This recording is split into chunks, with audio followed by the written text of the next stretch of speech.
ਸਿਮਰੋ ਅੰਗਦ ਦੁਖ ਨਿਕੰਦਨ।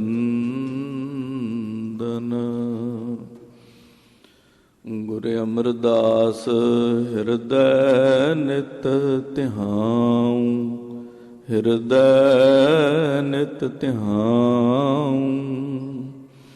ਸ੍ਰੀ ਗੁਰੂ ਰਾਮਦਾਸ ਗੁਣ ਗਾਉ।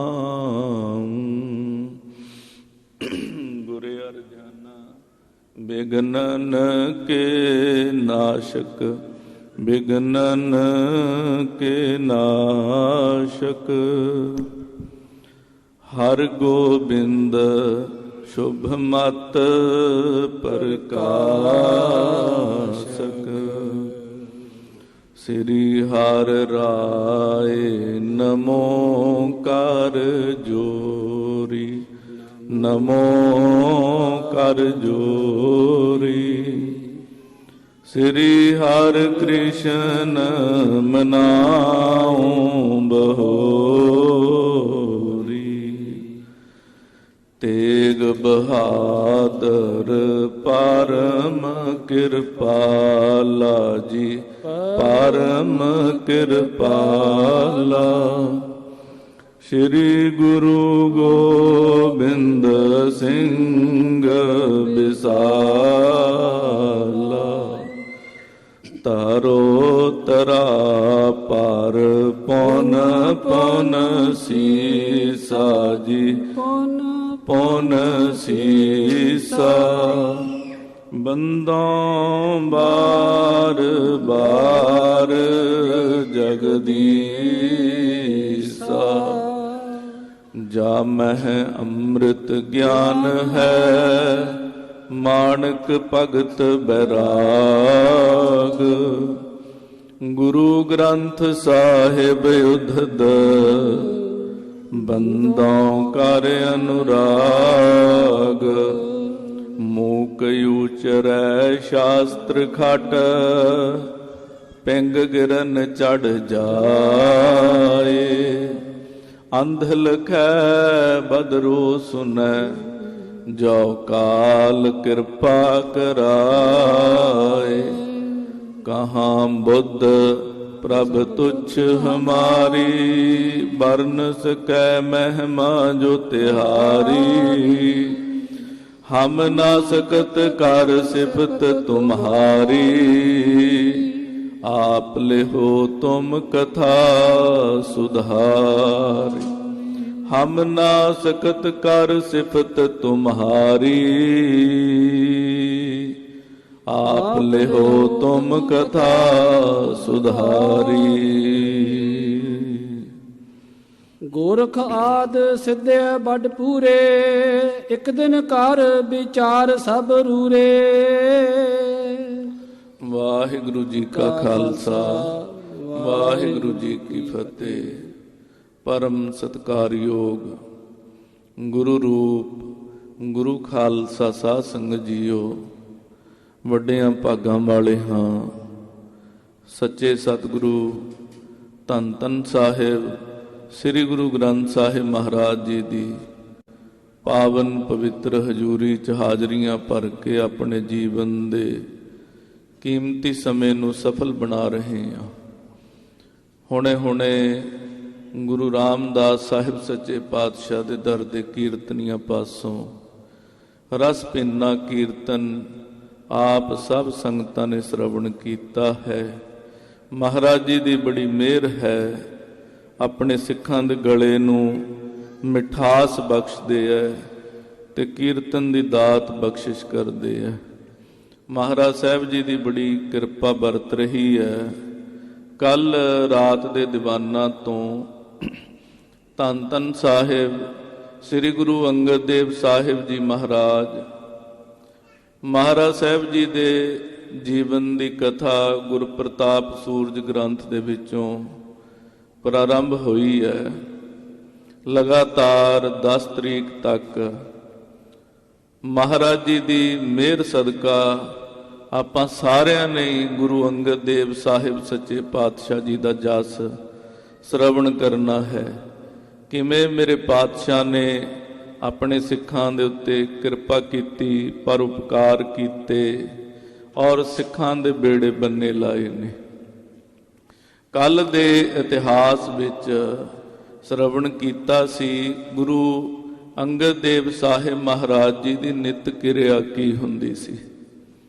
ਕਵੀ ਜੀ ਕਹਿੰਦੇ ਮਹਾਰਾਜ ਜੀ ਅੰਮ੍ਰਿਤ ਵੇਲੇ ਉੱਠਣਾ, ਉੱਠ ਕੇ ਇਸ਼ਨਾਨ ਪਾਨ ਆਦਿ ਕਰਨਾ, ਉਪਰੰਤ ਆਪਣੇ ਆਸਣ ਦੇ ਉੱਤੇ ਚੌਂਕੜਾ ਮਾਰ ਕੇ ਅੱਖਾਂ ਬੰਦ ਕਰਕੇ ਬਹਿ ਜਾਣਾ ਤੇ ਲਗਾਤਾਰ ਮਹਾਰਾਜ ਜਿੰਨਾ ਸਮਾਂ ਸੂਰਜ ਨਾ ਚੜ੍ਹ ਜਾਂਦਾ ਸੀ ਆਪਣੇ ਸਰੂਪ ਦੇ ਟਿਕਿਆ ਦੇ ਵਿੱਚ, ਆਪਣੇ ਆਨੰਦ ਦੇ ਵਿੱਚ ਮਹਾਰਾਜ ਸਥਿਤ ਰਹਿੰਦੇ ਸਨ।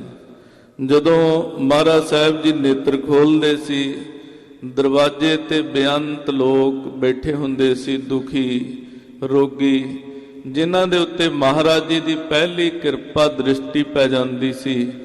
ਉਹਨਾਂ ਦੇ ਦੁੱਖ ਦੂਰ ਹੋ ਜਾਂਦੇ ਸੀ, ਉਹਨਾਂ ਦੇ ਰੋਗ ਟੁੱਟ ਜਾਂਦੇ ਸਨ। ਬਾਅਦ ਚ ਮਹਾਰਾਜ ਸਾਹਿਬ ਜੀ ਰਬਾਬੀ ਸਿੰਘ ਕੀਰਤਨ ਕਰਦੇ ਸਨ, ਉਪਰੰਤ ਲੰਗਰ ਚੱਲਦਾ ਸੀ। ਲੰਗਰ ਦੇ ਵਿੱਚ ਮਹਾਰਾਜ ਆਪ ਸੰਗਤ ਦੇ ਵਿੱਚ ਬੈਠ ਕੇ, ਵੱਖਰਾ ਨਹੀਂ, ਸੰਗਤ ਦੇ ਵਿੱਚ ਬੈਠ ਕੇ, ਸਾਰਿਆਂ ਦੇ ਵਿੱਚ ਬੈਠ ਕੇ ਮਹਾਰਾਜ ਜੀ ਨੇ ਪ੍ਰਸ਼ਾਦਾ ਛਕਣਾ। ਇੱਕ ਰਸ ਪ੍ਰਸ਼ਾਦਾ ਵਰਤਦਾ ਸੀ। ਕੋਈ ਗਰੀਬ ਆਵੇ, ਅਮੀਰ ਆਵੇ, ਕਿਸੇ ਪ੍ਰਕਾਰ ਦਾ ਕੋਈ ਵਿਤਕਰਾ ਗੁਰੂ ਘਰ ਦੇ ਵਿੱਚ ਕਦੇ ਵੀ ਨਹੀਂ ਹੋਇਆ, ਅੱਜ ਵੀ ਨਹੀਂ ਹੁੰਦਾ। ਮਹਾਰਾਜ ਜੀ ਦੀ ਇਹ ਮਿਹਰ ਹੈ, ਗੁਰੂ ਅੰਗਦ ਦੇਵ ਸਾਹਿਬ, ਗੁਰੂ ਨਾਨਕ ਦੇਵ ਸਾਹਿਬ ਸੱਚੇ ਪਾਤਸ਼ਾਹ ਮਹਾਰਾਜ ਜੀ ਦੀ। ਉਪਰੰਤ ਮਹਾਰਾਜ ਜੀ ਛੋਟੇ ਛੋਟੇ ਬੱਚਿਆਂ ਨੂੰ ਕੋਲ ਬੁਲਾਉਂਦੇ ਤੇ ਉਹਨਾਂ ਨੂੰ ਖਿਲਾਇਆ ਕਰਦੇ ਸਨ। ਸੰਧਿਆ ਦੇ ਦੀਵਾਨ 'ਚ ਪਹਿਲਵਾਨ ਆਉਂਦੇ ਸੀ, ਅਖਾੜਾ ਲੱਗਦਾ ਸੀ, ਘੋਲ ਹੁੰਦੇ ਸਨ।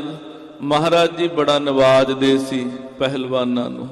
ਫਿਰ ਸੰਧਿਆ ਦਾ ਦੀਵਾਨ ਸੱਜ ਜਾਣਾ, ਗੁਰਬਾਣੀ ਦਾ ਕੀਰਤਨ ਹੋਣਾ। ਕੀਰਤਨ ਤੋਂ ਬਾਅਦ ਮਹਾਰਾਜ ਜੀ ਨੇ ਫਿਰ ਆਪਣੇ ਆਸਣ ਤੇ ਬਿਰਾਜਮਾਨ ਹੋ ਕੇ ਆਪਣੇ ਸਰੂਪ 'ਚ ਟਿਕ ਜਾਣਾ। ਉਸ ਤੋਂ ਬਾਅਦ ਆਰਾਮ ਕਰਨਾ। ਦਿਨ ਰਾਤ ਦੀ ਇਹ ਗੁਰੂ ਅੰਗਦ ਦੇਵ ਸਾਹਿਬ ਮਹਾਰਾਜ ਜੀ ਦੀ ਨਿਤ ਦੀ ਕਿਰਿਆ ਸੀ। ਕੱਲ ਆਪਾਂ ਇੱਥੇ ਤੱਕ ਸ਼ਰਵਣ ਕੀਤਾ ਸੀ ਤੇ ਅਖੀਰ 'ਚ ਕਵੀ ਜੀ ਨੇ ਦੱਸਿਆ ਸੀ ਕਿ ਮਹਾਰਾਜ ਗੁਰੂ ਅੰਗਦ ਦੇਵ ਸਾਹਿਬ ਜੀ ਦੇ ਦਰਬਾਰ 'ਚ ਜਿੰਨੇ ਵੀ ਸਿੱਖ ਆਉਂਦੇ ਸਨ, ਸੰਗਤਾਂ ਆਉਂਦੀਆਂ ਸਨ, ਸਾਰਿਆਂ ਦੇ ਉੱਤੇ ਮਹਾਰਾਜ ਜੀ ਦੀ ਇੰਨੀ ਮਿਹਰ ਸੀ, ਨਾਲੇ ਸਤਿਗੁਰਾਂ ਦਾ ਹੁਕਮ ਸੀ ਕਿ ਸਾਡੇ ਦਰਬਾਰ ਦੇ ਅੰਦਰ ਕਿਸੇ ਵੀ ਪ੍ਰਕਾਰ ਦੀ ਕੋਈ ਦੁਨਿਆਵੀ ਵਾਰਤਾ ਨਹੀਂ ਕਰਨੀ, ਗੱਲਾਂ ਬਾਤਾਂ ਦੁਨਿਆਵੀ ਨਹੀਂ ਕਰਨੀਆਂ। ਤੇ ਸਾਰੇ ਸਿੱਖ ਮਹਾਰਾਜ ਜੀ ਦਾ ਬਚਨ ਮੰਨਦੇ ਸੀ, ਹੁਕਮ ਕਮਾਉਂਦੇ ਸਨ। ਕੋਈ ਵੀ ਸਿੱਖ ਗੁਰੂ ਅੰਗਦ ਦੇਵ ਸਾਹਿਬ ਸੱਚੇ ਪਾਤਸ਼ਾਹ ਦੇ ਦਰਬਾਰ ਦੇ ਵਿੱਚ ਕਿਸੇ ਵੀ ਪ੍ਰਕਾਰ ਦੀ ਮਾਇਆ ਦੀ, ਪਦਾਰਥਾਂ ਦੀ, ਵਿਸ਼ੇ ਵਿਕਾਰਾਂ ਦੀ, ਸੰਸਾਰ ਦੀ ਕਿਸੇ ਵੀ ਤਰ੍ਹਾਂ ਦੀ ਕੋਈ ਗੱਲਬਾਤ ਨਹੀਂ ਸੀ ਕਰਦਾ। ਸੋ ਅੱਜ ਮਹਾਰਾਜ ਗੁਰਤਾ ਗੱਦੀ ਤੇ ਬਿਰਾਜਮਾਨ ਹੋਇਆ ਥੋੜਾ ਸਮਾਂ ਹੋਇਆ।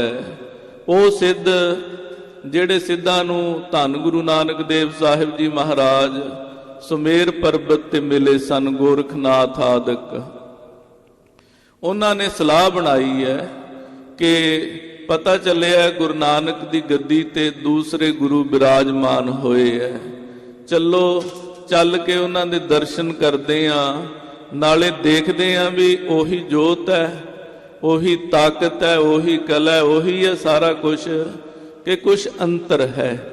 ਸੋ ਇਹ ਮਹਾਰਾਜ ਗੁਰੂ ਨਾਨਕ ਦੇਵ ਜੀ ਦੀ ਹੀ ਮਿਹਰ ਸੀ ਕਿ ਗੋਰਖਨਾਥ ਵਰਗੇ ਵੱਡੇ ਵੱਡੇ ਸਿੱਧਾਂ ਨੂੰ ਮਹਾਰਾਜ ਜੀ ਨੇ ਜਾ ਕੇ ਉਪਦੇਸ਼ਿਆ ਕਿ ਭਾਈ ਤੁਸੀਂ ਪਹਾੜਾਂ ਦੇ ਵਿੱਚ ਜਾ ਕੇ ਬੈਠ ਗਏ ਹੋ, ਸਮਾਧੀਆਂ ਲਾ ਕੇ ਬੈਠੇ ਰਹਿੰਦੇ ਹੋ, ਕੌਣ ਜਗਤ ਕੋ ਪਾਰ ਉਤਾਰਾ, ਭਾਈ ਗੁਰਦਾਸ ਜੀ ਦਾ ਬਚਨ ਹੈ, ਸੰਸਾਰ ਦਾ ਭਲਾ ਕੌਣ ਕਰੇਗਾ। ਫਿਰ ਇਹ ਸਾਰੇ ਸਿੱਧ ਮਹਾਰਾਜ ਜੀ ਦਾ ਬਚਨ ਮੰਨ ਕੇ ਸੁਮੇਰ ਪਰਬਤ ਤੋਂ ਥੱਲੇ ਉਤਰ ਆਏ ਸਨ। ਮਹਾਰਾਜ ਗੁਰੂ ਨਾਨਕ ਜੀ ਦੀ, ਗੁਰੂ ਨਾਨਕ ਦੇਵ ਸਾਹਿਬ ਸੱਚੇ ਪਾਤਸ਼ਾਹ ਮਹਾਰਾਜ ਜੀ ਦੀ ਐਸੀ ਬਖਸ਼ਿਸ਼ ਹੋਈ ਸੀ ਇਹਨਾਂ ਸਿੱਧਾਂ ਤੇ। ਸੋ ਇਹਨਾਂ ਨੇ ਸਲਾਹ ਕੀਤੀ ਹੈ ਕਿਵੇਂ ਇਹ ਮਹਾਰਾਜ ਜੀ ਦੇ ਦਰਬਾਰ ਚ ਆਉਂਦੇ ਹੈ, ਕੀ ਮਹਾਰਾਜ ਜੀ ਦੀ ਵਾਰਤਾ ਹੁੰਦੀ ਹੈ ਤੇ ਕੀ ਮਹਾਰਾਜ ਇਹਨਾਂ ਨੂੰ ਉਪਦੇਸ਼ ਕਰਦੇ ਆ। ਆਓ ਅੱਜ ਦੇ ਪ੍ਰਸੰਗ ਅੰਦਰ ਆਪਾਂ ਸ਼ਰਵਣ ਕਰਦੇ ਹਾਂ। ਆਖੋ ਜੀ ਸਤਨਾਮ ਸ੍ਰੀ ਵਾਹਿਗੁਰੂ ਸਾਹਿਬ ਜੀ। ਸਤਨਾਮ ਸ੍ਰੀ ਵਾਹਿਗੁਰੂ ਸਾਹਿਬ ਜੀ। ਸਤਨਾਮ ਸ੍ਰੀ ਵਾਹਿਗੁਰੂ ਸਾਹਿਬ ਜੀ। ਗੋਰਖ ਆਦ ਸਿੱਧ ਬੜ ਪੂਰੇ। ਕਵੀ ਜੀ ਕਹਿੰਦੇ ਗੋਰਖਨਾਥ ਆਦਿਕ ਜਿਹੜੇ ਬੜੇ ਵੱਡੇ ਪੂਰੇ ਸਿੱਧ ਨੇ, ਜਿਹੜੇ ਪੂਰੇ ਸਿੱਧ ਅਧੂਰੇ ਸਿੱਧ ਨਹੀਂ। ਗੁਰੂ ਗ੍ਰੰਥ ਸਾਹਿਬ ਸੱਚੇ ਪਾਤਸ਼ਾਹ ਜੀ ਦੀ ਬਾਣੀ ਦੇ ਅੰਦਰ ਦੋ ਤਰ੍ਹਾਂ ਦੇ ਸਿੱਧਾਂ ਦਾ ਜ਼ਿਕਰ ਆਉਂਦਾ ਹੈ। ਇੱਕ ਉਹ ਸਿੱਧ ਨੇ ਜਿਹੜੇ ਪਰਮਾਰਥ ਸਿੱਧੀ ਨੂੰ ਪ੍ਰਾਪਤ ਕਰ ਚੁੱਕੇ ਨੇ, ਜਿਹੜੇ ਵਾਹਿਗੁਰੂ ਦੇ ਨਾਮ ਦਾ ਰਸ ਮਾਣਦੇ ਨੇ, ਤੇ ਇੱਕ ਉਹ ਸਿੱਧ ਨੇ ਜਿਹੜੇ ਅਜੇ ਸਿੱਧੀਆਂ 'ਚ ਹੀ ਫਸੇ ਨੇ, ਜਿਹੜੇ ਯੋਗ 'ਚ ਹੀ ਫਸੇ ਨੇ। ਮਹਾਰਾਜ ਜੀ ਅੱਜ ਵੀ ਉਹਨਾਂ ਸਿੱਧਾਂ ਨੂੰ ਹੀ ਉਪਦੇਸ਼ ਕਰਨਗੇ ਜਿਹੜੇ ਸਿੱਧ ਅਜੇ ਮਾਇਆ 'ਚ, ਸਿੱਧੀਆਂ 'ਚ, ਤਾਕਤਾਂ 'ਚ ਫਸੇ ਹੋਏ ਐ, ਸਰੀਰ ਦੇ ਮਨ ਦੇ ਜੰਜਾਲਾਂ 'ਚ ਫਸੇ ਹੋਏ ਐ। ਸੋ ਮਹਾਰਾਜ ਸਾਹਿਬ ਸੱਚੇ ਪਾਤਸ਼ਾਹ ਜੀ ਦੇ ਦਰਸ਼ਨਾਂ ਲਈ ਪੂਰਨ ਸਿੱਧ ਗੋਰਖਨਾਥ ਆਦਿ ਵਰਗੇ ਸਲਾਹ ਕਰਦੇ ਐ। ਇੱਕ ਦਿਨ ਕਰ ਵਿਚਾਰ ਸਭ ਰੂਰੇ। ਕਹਿੰਦੇ ਸਾਰਿਆਂ ਨੇ ਰਲ ਕੇ ਸਲਾਹ ਕੀਤੀ ਐ। ਸ੍ਰੀ ਨਾਨਕ ਗਾਦੀ ਪਰ ਜੋਨ। ਕਹਿੰਦੇ ਸ੍ਰੀ ਗੁਰੂ ਨਾਨਕ ਦੇਵ ਸਾਹਿਬ ਮਹਾਰਾਜ ਜੀ ਦੀ ਗੱਦੀ ਦੇ ਉੱਤੇ ਜਿਹੜੇ ਸਤਿਗੁਰੂ ਜੀ ਬਿਰਾਜਮਾਨ ਹੋਏ ਹਨ, ਕੈਸੋ ਅਹਿ ਬਿਲੋਕ ਹੈ ਤੌਨ। ਉਹ ਕਿਵੇਂ ਦੇ ਨੇ, ਉਹਨਾਂ ਦਾ ਸੁਭਾਅ ਕਿੱਦਾਂ ਦਾ ਹੈ, ਉਹਨਾਂ ਦੇ ਉੱਤੇ ਕਿਰਪਾ ਕਿੱਦਾਂ ਦੀ ਹੈ, ਮਿਹਰਾਮਤ ਕਿੱਦਾਂ ਦੀ ਹੈ। ਅਸੀਂ ਜਾ ਕੇ ਉਹਨਾਂ ਨੂੰ ਤਕੀਏ। ਆਪ ਸੋ ਹੁਤੇ ਮਹਿਦ ਮਹਿ ਜਾਨ। ਕਿਉਂਕਿ ਗੁਰੂ ਨਾਨਕ ਸਾਹਿਬ ਮਹਾਰਾਜ ਤਾਂ ਆਪ ਵੱਡਿਆਂ ਤੋਂ ਵੱਡੇ ਸਨ। ਮਹਿਦ, ਮਹਿਦ ਤੋਂ ਮਤਲਬ ਹੁੰਦਾ ਵੱਡਾ, ਮਹਿਆਨ, ਵੱਡਿਆਂ ਤੋਂ ਵੱਡੇ ਸਨ ਆਪ ਤਾਂ ਗੁਰੂ ਨਾਨਕ ਦੇਵ ਜੀ। ਕਰ ਦਿਗ ਵਿਜੈ ਪੂਜੈ ਸਭ ਥਾਨ। ਕਹਿੰਦੇ ਉਹਨਾਂ ਨੇ ਤਾਂ ਦਿਗ ਵਿਜੈ ਪ੍ਰਾਪਤ ਕੀਤੀ ਸੀ। ਉਹ ਤਾਂ ਜਿੱਧਰ ਵੀ ਜਾਂਦੇ ਸਨ ਉਹਨਾਂ ਦੇ ਅੱਗੇ ਕੋਈ ਵੱਡਾ ਸਾਧੂ ਹੋਵੇ, ਕੋਈ ਔਲੀਆ ਹੋਵੇ, ਪੈਗੰਬਰ ਹੋਵੇ, ਮਾਇਆਧਾਰੀ ਹੋਵੇ, ਰਾਜਾ ਹੋਵੇ, ਮਹਾਰਾਜਾ ਹੋਵੇ, ਕਹਿੰਦੇ ਉਹਨਾਂ ਦੇ ਅੱਗੇ ਤਾਂ ਕੋਈ ਟਿਕ ਨਹੀਂ ਸੀ ਪਾਇਆ। ਉਹਨਾਂ ਨੂੰ ਤਾਂ ਸਾਰਾ ਹੀ ਜਹਾਨ ਪੂਜਦਾ ਹੈ। ਪੀਰ ਨਾ ਮੀਰ ਅਰਿਓ ਨਹਿ ਆਗੇ। ਉਹਨਾਂ ਦੇ ਅੱਗੇ ਨਾ ਕੋਈ ਪੀਰ ਅੜਿਆ ਕਦੇ, ਨਾ ਕੋਈ ਮੀਰ ਅੜਿਆ ਕਿ ਮੀਰ ਤੋਂ ਭਾਵ ਮਾਇਆਧਾਰੀ, ਰਾਜ ਭਾਗ ਨੂੰ ਮੰਨਣ ਵਾਲੇ, ਰਾਜਸੀ ਤਾਕਤਾਂ ਵਾਲੇ, ਉਹ ਵੀ ਕਦੇ ਮਹਾਰਾਜ ਦੇ ਅੱਗੇ ਅੜੇ ਨਹੀਂ।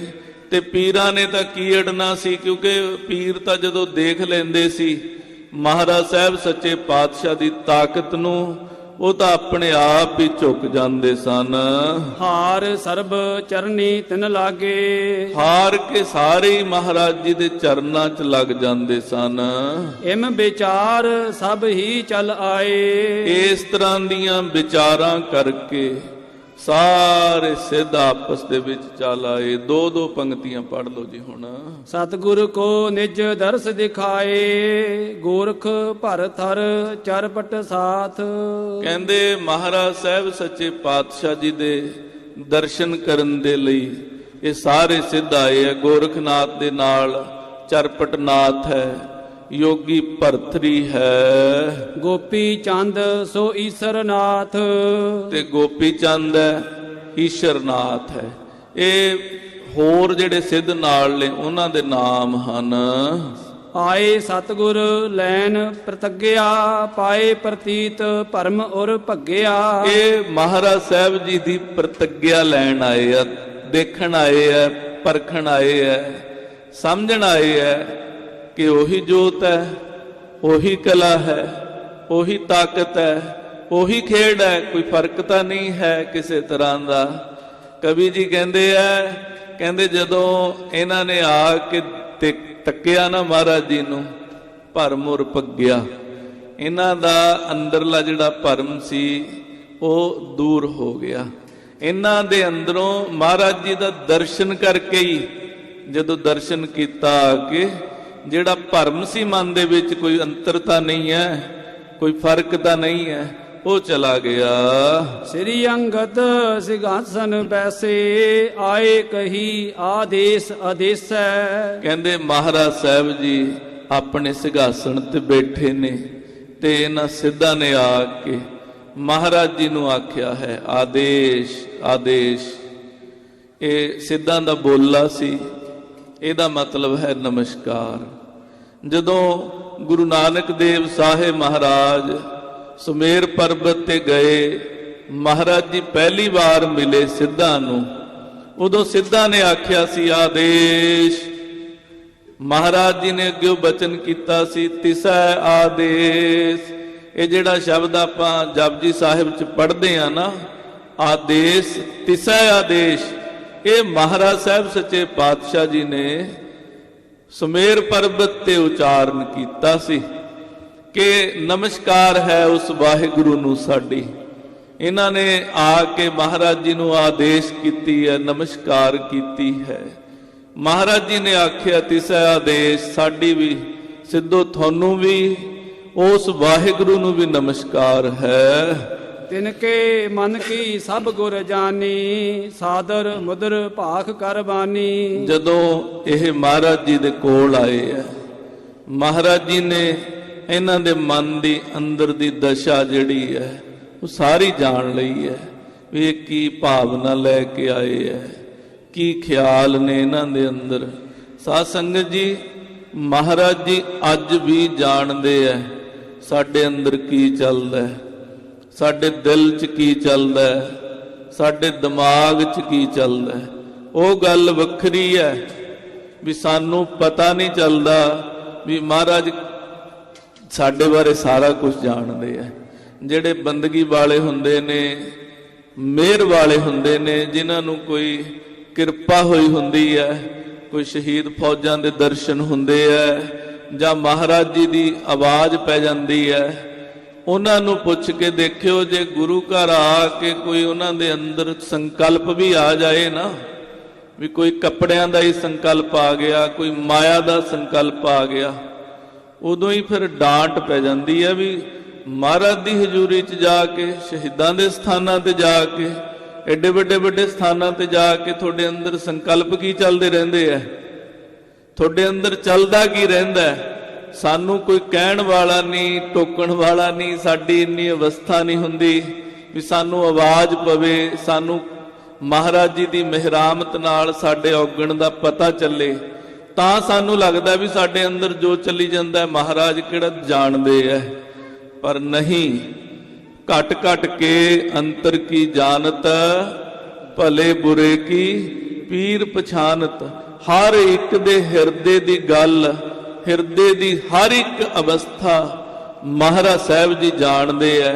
ਮਹਾਰਾਜ ਜੀ ਸਿੱਧਾਂ ਦੇ ਹਿਰਦੇ ਦੀ ਵੀ ਜਾਣਦੇ ਐ ਕਿ ਕੈਸੀ ਭਾਵਨਾ ਲੈ ਕੇ ਆਏ ਐ।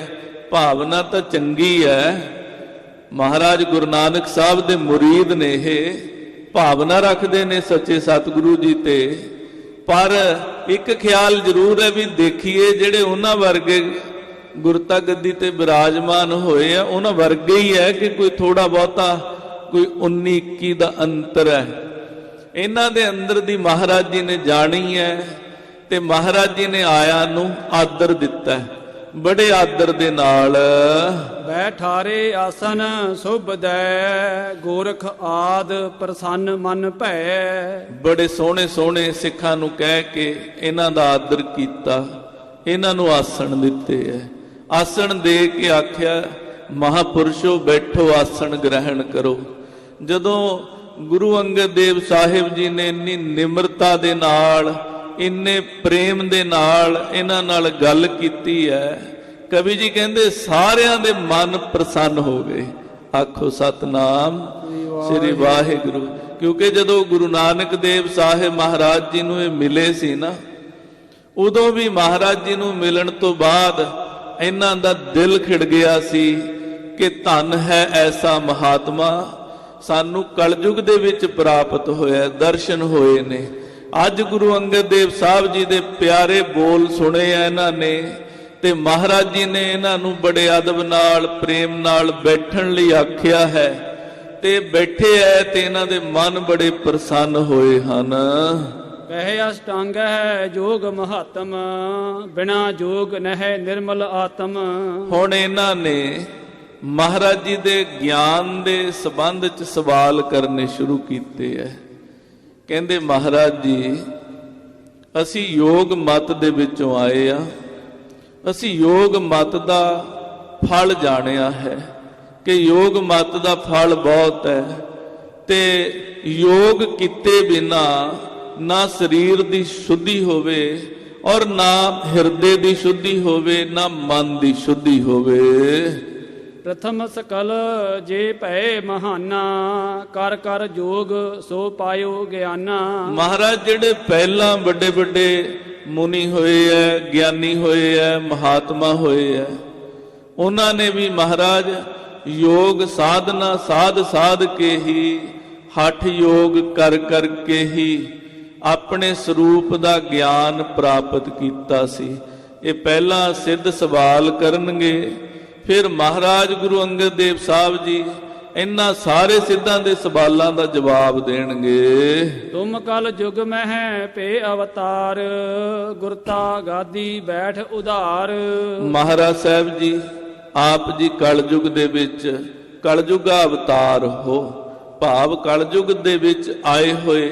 ਅਵਤਰਿਤ ਅਵਤਾਰ ਦਾ ਮਤਲਬ ਹੁੰਦਾ ਆਇਆ ਹੋਇਆ, ਪਰਮੇਸ਼ਰ ਦਾ ਭੇਜਿਆ ਹੋਇਆ, ਆਇਆ ਹੋਇਆ। ਅਵਤਾਰ ਦਾ ਭਾਵ ਹੁੰਦਾ ਹੈ ਮਹਾਰਾਜ ਆਪ ਜੀ ਪਰਮੇਸ਼ਰ ਦੇ ਹੁਕਮ ਚ ਆਏ ਹੋਏ ਹੋ, ਪਰਮੇਸ਼ਰ ਦਾ ਸਰੂਪ ਹੀ ਹੋ।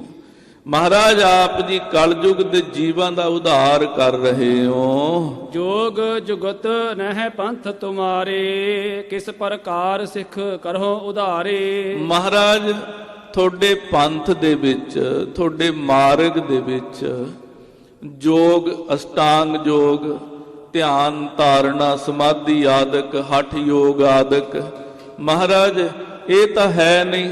ਨਾ ਤੁਹਾਡੇ ਸਿੱਖ ਧਾਰਨਾ ਕਰਦੇ ਐ, ਨਾ ਆਸਣ ਕਰਦੇ ਐ, ਨਾ ਪ੍ਰਾਣਾਯਾਮ ਕਰਦੇ ਆ, ਨਾ ਨੇਮ ਕਰਦੇ ਐ।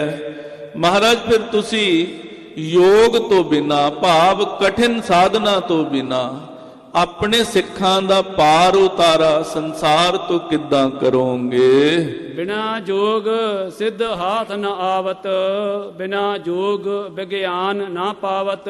ਮਹਾਰਾਜ ਜੀ ਬਿਨਾ ਜੋਗ ਤੋਂ ਕੋਈ ਸਿੱਧੀ, ਕੋਈ ਤਾਕਤ, ਕੋਈ ਅਗੰਮੀ ਤਾਕਤ ਹੱਥ ਨਹੀਂ ਆਉਂਦੀ, ਤੇ ਬਿਨਾ ਯੋਗ ਸਾਧਨਾ ਤੋਂ ਮਹਾਰਾਜ ਵਿਸ਼ੇਸ਼ ਕਰਕੇ ਜਿਹੜਾ ਆਪਣੇ ਸਰੂਪ ਦਾ ਗਿਆਨ ਹੈ, ਆਪਣੀ ਆਤਮਾ ਦਾ ਗਿਆਨ ਹੈ, ਅਥਵਾ ਪ੍ਰਮਾਤਮਾ ਦਾ ਗਿਆਨ ਹੈ, ਉਹ ਪ੍ਰਾਪਤ ਨਹੀਂ ਹੁੰਦਾ। ਐਸਾ ਸਾਡੇ ਮਤ ਚ ਮਹਾਰਾਜ ਜੀ ਮੰਨਿਆ ਜਾਂਦਾ ਹੈ। ਗਿਆਨੀ ਸੰਤ ਅਨਕ ਜਗ ਭੈ, ਜੋਗ ਸਾਧ ਸੋ ਪਰਮ ਪਦ ਲੈ। ਮਹਾਰਾਜ ਬਹੁਤ ਸਾਰੇ ਗਿਆਨੀ, ਬਹੁਤ ਸਾਰੇ ਸੰਤ ਜਗਤ ਦੇ ਵਿੱਚ ਹੋਏ ਐ, ਜਿਨ੍ਹਾਂ ਨੇ ਹਠ ਯੋਗ ਸਾਧ ਕੇ ਪਰਮ ਪਦਵੀ ਦੀ ਪ੍ਰਾਪਤੀ ਕੀਤੀ ਹੈ। ਸੁਨ ਸ੍ਰੀ ਅੰਗਦ ਆਛੇ ਤਾਹੀ, ਕਹਿਣ ਲਗੇ ਅਬ ਸਮਾਂ ਸੋ ਨਾਹੀ। ਮਹਾਰਾਜ ਸਾਹਿਬ ਜੀ ਨੇ ਬੜੇ ਪ੍ਰੇਮ ਨਾਲ ਇਹਨਾਂ ਦੇ ਬਚਨ ਸੁਣੇ ਐ, ਤੇ ਬਚਨ ਸੁਣ ਕੇ ਇਹਨਾਂ ਦੇ ਸਿਧਾਂਤ ਨੂੰ, ਇਹਨਾਂ ਦੇ ਆਸ਼ੇ ਨੂੰ ਜਾਣਿਆ ਹੈ, ਤੇ ਇਹਨਾਂ ਦੇ ਆਸ਼ੇ ਨੂੰ ਜਾਣ ਕੇ ਮਹਾਰਾਜ ਜੀ ਨੇ ਸਿੱਧਾਂ ਨੂੰ ਬਚਨ ਕੀਤਾ, ਭਾਈ ਸਿੱਧੋ, ਉਹ ਸਮਾਂ ਸੀ ਜਿੱਥੇ ਲੱਖਾਂ ਵਰਿਆਂ ਦੀ, ਹਜ਼ਾਰਾਂ ਸਾਲਾਂ ਦੀ ਉਮਰ ਹੁੰਦੀ ਸੀ, ਸਰੀਰ ਤਾਕਤਵਰ ਹੁੰਦੇ ਸਨ, ਤੇ ਉਸ ਵੇਲੇ ਜ਼ਿਆਦਾਤਰ ਮਹਾਤਮਾ ਹਠ ਯੋਗ ਦੁਆਰਾ ਪਰਮੇਸ਼ਰ ਦੀ ਭਗਤੀ ਕਰਦੇ ਸਨ, ਪਰਮੇਸ਼ਰ ਦੀ ਪੂਜਾ ਕਰਦੇ ਸਨ। ਲੇਕਿਨ ਹੁਣ ਕਲਯੁਗ ਦਾ ਸਮਾਂ ਆ ਚੁੱਕਾ, ਹੁਣ ਉਹ ਸਮਾਂ ਨਹੀਂ ਰਿਹਾ। ਹੁਣ ਏਡੀਆਂ ਵੱਡੀਆਂ ਉਮਰਾਂ ਨਹੀਂ ਰਹੀਆਂ, ਹੁਣ ਇੰਨਾ ਸਮਾਂ ਲੋਕਾਂ ਦੇ ਕੋਲ ਨਹੀਂ ਰਿਹਾ ਕਿ ਉਹ ਹਠ ਯੋਗ ਦੁਆਰਾ ਸਾਧਨਾ ਸਾਧ ਸਕਣ। ਭਗਤ ਜੋਗ ਹੈ ਮਤੋ ਹਮਾਰਾ, ਸਿੱਧਾ ਸਰਬ ਰਹਿ ਦਰਬਾਰਾ। ਇਸ ਕਰਕੇ ਭਾਈ ਜਿਹੜਾ ਸਾਡਾ ਮਤ ਹੈ ਨਾ, ਉਹ ਭਗਤੀ ਮਤ ਹੈ। ਆਖੋ ਸਤਨਾਮ ਸ੍ਰੀ ਵਾਹਿਗੁਰੂ। ਪਰਮੇਸ਼ਰ ਦੀ ਭਗਤੀ ਕਰਨੀ, ਵਾਹਿਗੁਰੂ ਦਾ ਨਾਮ ਜਪਣਾ। ਹੁਣ ਤੁਸੀਂ ਦੇਖੋ, ਗੁਰੂ ਗ੍ਰੰਥ ਸਾਹਿਬ ਸੱਚੇ ਪਾਤਸ਼ਾਹ ਜੀ ਦੀ ਆਪਾਂ ਬਾਣੀ ਪੜ੍ਹਦੇ ਹਾਂ। ਗੁਰੂ ਗ੍ਰੰਥ ਸਾਹਿਬ ਸੱਚੇ ਪਾਤਸ਼ਾਹ ਮਹਾਰਾਜ ਜੀ ਦੀ ਬਾਣੀ ਦੇ ਅੰਦਰ ਖਾਲਸਾ ਜੀ ਇੱਕ ਓੰਕਾਰ ਤੋਂ ਲੈ ਕੇ 18, 10, 20 ਤੱਕ ਇੱਕ ਵੀ ਅੰਗ ਮਹਾਰਾਜ ਜੀ ਦਾ ਐਸਾ ਨਹੀਂ ਜਿਸ ਅੰਗ ਦੇ ਉੱਤੇ ਵਾਹਿਗੁਰੂ ਦੇ ਨਾਮ ਜਪਣ ਦਾ ਉਪਦੇਸ਼ ਮਹਾਰਾਜ ਜੀ ਨੇ ਨਾ ਕੀਤਾ ਹੋਵੇ। ਇੱਕ ਵੀ ਸ਼ਬਦ ਐਸਾ ਨਹੀਂ ਹੈ ਗੁਰੂ ਗ੍ਰੰਥ ਸਾਹਿਬ ਦੇ ਅੰਦਰ ਜਿਸ ਸ਼ਬਦ ਦੇ ਵਿੱਚ ਵਾਹਿਗੁਰੂ ਦੇ ਨਾਮ ਜਪਣ ਦੀ ਤਾਕੀਦ ਸਤਿਗੁਰਾਂ ਨੇ ਨਾ ਕੀਤੀ ਹੋਵੇ। ਸੋ ਮਹਾਰਾਜ ਜੀ ਨੇ ਹਰ ਸ਼ਬਦ ਅੰਦਰ ਵਾਹਿਗੁਰੂ ਦੀ ਬੰਦਗੀ ਦਾ, ਵਾਹਿਗੁਰੂ ਦੇ ਭਜਨ ਦਾ ਉਪਦੇਸ਼ ਆਪਣੇ ਸਿੱਖਾਂ ਨੂੰ ਕੀਤਾ ਹੈ। ਇਸ ਕਰਕੇ ਮਹਾਰਾਜ ਜੀ ਦਾ ਜਿਹੜਾ ਮਤ ਹੈ, ਸਾਡਾ ਜਿਹੜਾ ਮਤ ਹੈ ਭਾਈ ਸਿੱਖੋ, ਉਹ ਭਗਤੀ ਮਤ ਹੈ। ਹਠ ਯੋਗੀਆਂ ਦਾ ਮਤ ਹੈ। ਭਾਰਤ ਦੀ ਧਰਤੀ ਦੇ ਉੱਤੇ ਅਥਵਾ ਪੂਰੇ ਸੰਸਾਰ ਦੇ ਅੰਦਰ ਹਜ਼ਾਰਾਂ ਤਰ੍ਹਾਂ ਦੇ ਮਤ ਨੇ ਜਿਹੜੇ ਆਪਣੇ ਆਪਣੇ ਤਰੀਕੇ ਦੇ ਨਾਲ ਵਾਹਿਗੁਰੂ ਦਾ ਨਾਮ ਜਪਦੇ ਆ, ਅਥਵਾ ਵਾਹਿਗੁਰੂ ਨੂੰ ਮਿਲਣ ਦੀ ਵਿਚਾਰਧਾਰਾ ਜਾਂ ਜਿਨ੍ਹਾਂ ਦੀ ਫਿਲਾਸਫੀ ਹੈ। ਭਾਰਤ 'ਚ ਵਿਦਾਂਤੀਆਂ ਦੀ ਆਪਣੀ ਫਿਲਾਸਫੀ ਹੈ, ਨਿਆਏ ਸ਼ਾਸਤਰ ਵਾਲਿਆਂ ਦੀ ਆਪਣੀ ਫਿਲਾਸਫੀ ਹੈ, ਯੋਗੀਆਂ ਦੀ ਆਪਣੀ ਫਿਲਾਸਫੀ ਹੈ, ਬੌਧਿਜ਼ਮ ਵਾਲਿਆਂ ਦੀ ਆਪਣੀ ਫਿਲਾਸਫੀ ਹੈ, ਜੈਨੀਆਂ ਦਾ ਆਪਣਾ ਧਰਮ ਹੈ, ਆਪਣੇ ਸਾਧਨ ਨੇ ਉਹਨਾਂ ਦੇ, ਇਸਲਾਮ ਵਾਲੇ ਆਪਣੇ ਧਰਮ ਦੇ ਸਾਧਨਾਂ ਅਨੁਸਾਰ ਵਾਹਿਗੁਰੂ ਨੂੰ ਮੰਨਦੇ ਨੇ, ਤੇ ਈਸਾਈਅਤ ਵਾਲੇ ਉਹਨਾਂ ਦੇ ਆਪਣੇ ਸਾਧਨ ਨੇ। ਹਰੇਕ ਮਤ ਦਾ ਆਪਣਾ ਸਿਧਾਂਤ ਹੁੰਦਾ ਹੈ, ਪਰ ਗੁਰੂ ਨਾਨਕ ਮਤ ਦਾ ਸਿਧਾਂਤ ਹੈ ਵਾਹਿਗੁਰੂ ਦੀ ਭਗਤੀ ਕਰਨੀ, ਵਾਹਿਗੁਰੂ ਦਾ ਨਾਮ ਜਪਣਾ। ਮਹਾਰਾਜ ਸਾਹਿਬ ਸੱਚੇ ਪਾਤਸ਼ਾਹ ਜੀ ਕਹਿੰਦੇ, ਭਾਈ ਸਿੱਧੋ ਸਾਡਾ ਜਿਹੜਾ ਮਤ ਹੈ, ਸਾਡਾ ਮਤ ਹੈ ਵਾਹਿਗੁਰੂ ਦੀ ਭਗਤੀ ਕਰਨੀ। ਭਗਤੀ ਮਤ ਹੈ ਸਾਡਾ, ਤੇ ਸਾਡੇ ਦਰਬਾਰ ਅੰਦਰ ਵਾਹਿਗੁਰੂ ਦੀ ਭਗਤੀ ਦੇ ਵਿੱਚੋਂ ਹੀ ਵਾਹਿਗੁਰੂ ਦੀ ਕਿਰਪਾ ਦੁਆਰਾ ਸਾਰੀਆਂ ਸਿੱਧੀਆਂ ਸਾਡੇ ਦਰਬਾਰ 'ਚ ਹਾਜ਼ਰ ਖੜੀਆਂ ਰਹਿੰਦੀਆਂ ਨੇ। ਆਖੋ ਸਤਨਾਮ ਸ੍ਰੀ ਵਾਹਿਗੁਰੂ। ਕਿੰਨੇ ਸਿੱਖਾਂ ਆਪਾਂ ਸਾਰੇ ਆ ਮਹਾਰਾਜ ਜੀ ਦੀ ਹਜ਼ੂਰੀ 'ਚ ਨਮਸਕਾਰਾਂ ਕਰਦੇ ਆਂ, ਅਰਦਾਸਾਂ ਕਰਦੇ ਆਂ, ਮੱਥੇ ਟੇਕਦੇ ਆਂ ਤੇ ਦਾਤਾਂ ਮੰਗਦੇ ਆਂ। ਉਹ ਸਾਰੀਆਂ ਦਾਤਾਂ ਸਾਨੂੰ ਮਿਲਦੀਆਂ ਕਿੱਦਾਂ ਨੇ? ਜਿੰਨੀਆਂ ਵੀ ਪਰਮੇਸ਼ਰ ਦੀਆਂ ਤਾਕਤਾਂ ਨੇ ਉਹ ਸਾਰੀਆਂ ਇੱਥੇ ਹਾਜ਼ਰ ਹੁੰਦੀਆਂ ਨੇ। ਆਖੋ ਸਤਨਾਮ ਸ੍ਰੀ ਵਾਹਿਗੁਰੂ। ਜਿੱਥੇ ਗੁਰੂ ਗ੍ਰੰਥ ਸਾਹਿਬ ਮਹਾਰਾਜ ਜੀ ਦਾ ਪ੍ਰਕਾਸ਼ ਹੋ ਜਾਂਦਾ ਹੈ ਨਾ, ਉੱਥੇ ਪਦਾਰਥਾਂ ਦੀ, ਉੱਥੇ ਮਾਇਆ ਦੀ ਝੜੀ ਲੱਗ ਜਾਂਦੀ ਹੈ। ਕਿਉਂ ਲੱਗ ਜਾਂਦੀ ਹੈ ਬਈ? ਮਾਇਆ ਦਾਸੀ ਹੈ ਮਹਾਰਾਜ ਜੀ ਦੀ। ਪਦਾਰਥ ਸਭ ਸਿੱਧੀਆਂ, ਸਭ ਤਾਕਤਾਂ ਮਹਾਰਾਜ ਜੀ ਦੇ ਹੁਕਮ 'ਚ ਚੱਲਦੀਆਂ ਨੇ। ਜਿੱਥੇ ਜਾਏ ਬਹਿ ਮੇਰਾ ਸਤਿਗੁਰੂ, ਸੋ ਥਾਨ ਸੁਹਾਵਾ ਰਾਮ ਰਾਜੇ। ਜਿੱਥੇ ਮਹਾਰਾਜ ਜੀ ਜਾ ਕੇ ਬਹਿ ਜਾਂਦੇ ਆ ਨਾ, ਉੱਥੇ ਸਾਰੀਆਂ ਹੀ ਤਾਕਤਾਂ ਜਾਂਦੀਆਂ। ਮਹਾਰਾਜ ਗੁਰੂ ਅੰਗਦ ਦੇਵ ਸਾਹਿਬ ਜੀ ਕਹਿੰਦੇ, ਸਾਡੇ ਦਰਬਾਰ 'ਚ ਸਿੱਧੋ ਸੁਤੇ ਸਿੱਧੀ ਸਾਰੀਆਂ ਤਾਕਤਾਂ ਹਾਜ਼ਰ ਰਹਿੰਦੀਆਂ ਨੇ। ਆਤਮ ਗਿਆਨ ਭਗਤ ਹੀ ਦੇਤ, ਭਗਤ ਕਰਤ ਸਭ ਹੀ ਸੁਖ ਲੇਤ। ਸਾਡੇ ਮਤ ਦੇ ਅੰਦਰ ਆਤਮਾ ਦਾ ਗਿਆਨ, ਭਾਵ ਵਾਹਿਗੁਰੂ ਦਾ ਗਿਆਨ, ਪਰਮਾਤਮਾ ਦਾ ਗਿਆਨ, ਪਰਮਾਤਮਾ ਦੀ ਭਗਤੀ ਹੀ ਦਿੰਦੀ ਹੈ। ਤੇ ਵਾਹਿਗੁਰੂ ਦੀ ਭਗਤੀ ਕਰਨ ਨਾਲ, ਵਾਹਿਗੁਰੂ ਦੀ ਭਗਤੀ ਹੀ ਸਾਰੇ ਸੁਖ ਸਾਡੇ ਸਿੱਖਾਂ ਨੂੰ ਬਖਸ਼ ਦਿੰਦੀ ਹੈ। ਨਾਮ ਆਸਰੈ ਜੋਗ ਤੁਮਾਰਾ, ਸੋ ਸਤਨਾਮ ਹਮਹੁ ਕੋ ਪਿਆਰਾ। ਤੇ ਜਿਹੜਾ ਭਾਈ ਤੁਹਾਡਾ ਜੋਗ ਹੈ ਨਾ, ਇਹ ਵੀ ਤਾਂ ਵਾਹਿਗੁਰੂ ਦੇ ਨਾਮ ਦੇ ਆਸਰੇ ਟਿਕਿਆ ਹੋਇਆ ਹੈ। ਦੁਨੀਆ ਦੇ ਵਿੱਚ ਵਰਤਣ ਵਾਲਾ ਜੋ ਵੀ ਵਰਤਾਰਾ ਹੈ ਨਾ, ਸਾਧ ਸੰਗਤ ਜੀ, ਸਾਰਾ ਨਾਮ ਦੇ ਆਸਰੇ ਟਿਕਿਆ ਹੋਇਆ ਹੈ। ਮਹਾਰਾਜ ਜੀ ਕਹਿੰਦੇ ਨੇ, ਨਾਮ ਕੇ ਧਾਰੇ ਖੰਡ ਬ੍ਰਹਮੰਡ। ਜਿੰਨੇ ਵੀ ਆ ਪ੍ਰਿਥਵੀ ਦੇ ਟੁਕੜੇ ਨੇ, ਜਿੰਨੇ ਵੀ ਬ੍ਰਹਮੰਡ ਨੇ, ਕਿਹਦੇ ਆਸਰੇ ਟਿਕੇ ਆ? ਮਹਾਰਾਜ ਜੀ ਕਹਿੰਦੇ ਵਾਹਿਗੁਰੂ ਦੇ ਨਾਮ ਦੇ ਆਸਰੇ। ਤੇ ਫਿਰ ਇਹਨਾਂ ਧਰਤੀਆਂ ਦੇ ਉੱਤੇ ਜਿਹੜੇ ਧਰਮ ਨੇ ਜਾਂ ਜਿਹੜੇ ਸਿਧਾਂਤ ਨੇ ਉਹ ਕਿਹਦੇ ਆਸਰੇ ਟਿਕੇ ਨੇ? ਉਹ ਵੀ ਵਾਹਿਗੁਰੂ ਦੇ ਨਾਮ ਦੇ ਆਸਰੇ। ਮਹਾਰਾਜ ਜੀ ਕਹਿੰਦੇ ਤੁਹਾਡਾ ਯੋਗ ਵੀ ਭਾਈ ਵਾਹਿਗੁਰੂ ਦੇ ਨਾਮ ਦੇ ਆਸਰੇ ਟਿਕਿਆ ਹੋਇਆ ਹੈ। ਇਸ ਕਰਕੇ ਸਾਡਾ ਤਾਂ ਵਾਹਿਗੁਰੂ ਦੇ ਨਾਮ ਦੇ ਵਿੱਚ ਹੀ ਪ੍ਰੇਮ ਰਹਿੰਦਾ ਹਰ ਵੇਲੇ।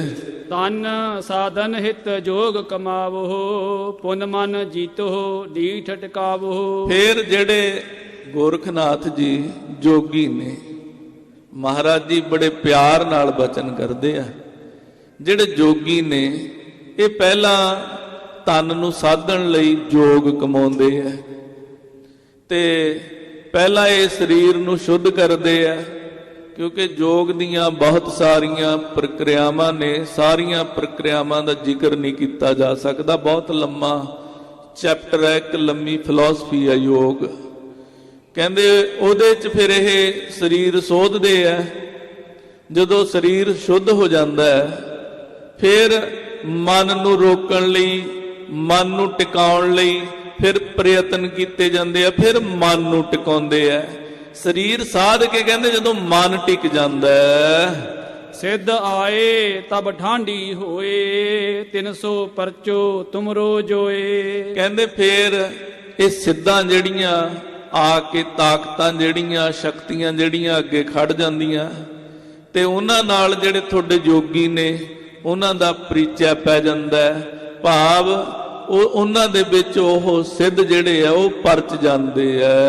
ਬੈਸ ਵਧਾਵਨ ਆਦਿਕ ਰਾਚੇ, ਜਗ ਦਿਖਰਾਏ ਬਾਨ ਕੋ ਜਾਚੇ। ਜਦੋਂ ਉਹ ਸਿੱਧੀਆਂ 'ਚ ਪਰਚ ਜਾਂਦੇ ਆ, ਕਹਿੰਦੇ ਕੋਈ ਆਪਣੀ ਉਮਰ ਵਧਾਉਣ ਲੱਗ ਪੈਂਦਾ ਯੋਗ ਸਾਧਨਾ ਦੁਆਰਾ, ਕੋਈ ਉਦਾਂ ਹੀ ਆਪਣੀਆਂ ਕੋਈ ਥੋੜੀਆਂ ਬਹੁਤੀਆਂ ਤਾਕਤਾਂ ਆ ਜਾਂਦੀਆਂ ਉਹਨਾਂ ਨੂੰ ਦਿਖਾਉਣ ਦੇ ਵਿੱਚ ਲੱਗ ਜਾਂਦਾ ਹੈ ਤੇ ਸੰਸਾਰ ਦੇ ਲੋਕਾਂ ਨੂੰ ਦਿਖਾ ਕੇ ਆਪਣੇ ਆਪ ਨੂੰ ਪ੍ਰਸਿੱਧ ਕਰਨਾ ਚਾਹੁੰਦਾ। ਕਹਿੰਦੇ ਉਹ ਤਾਂ ਸਰੀਰ ਸਾਧ ਕੇ ਮਨ ਨੂੰ ਰੋਕ ਕੇ ਥੋੜੀਆਂ ਜਿਹੀਆਂ ਸ਼ਕਤੀਆਂ ਆਉਂਦੀਆਂ ਉੱਥੇ ਉਲਝ ਜਾਂਦੇ ਆ ਬਹੁਤ ਸਾਰੇ।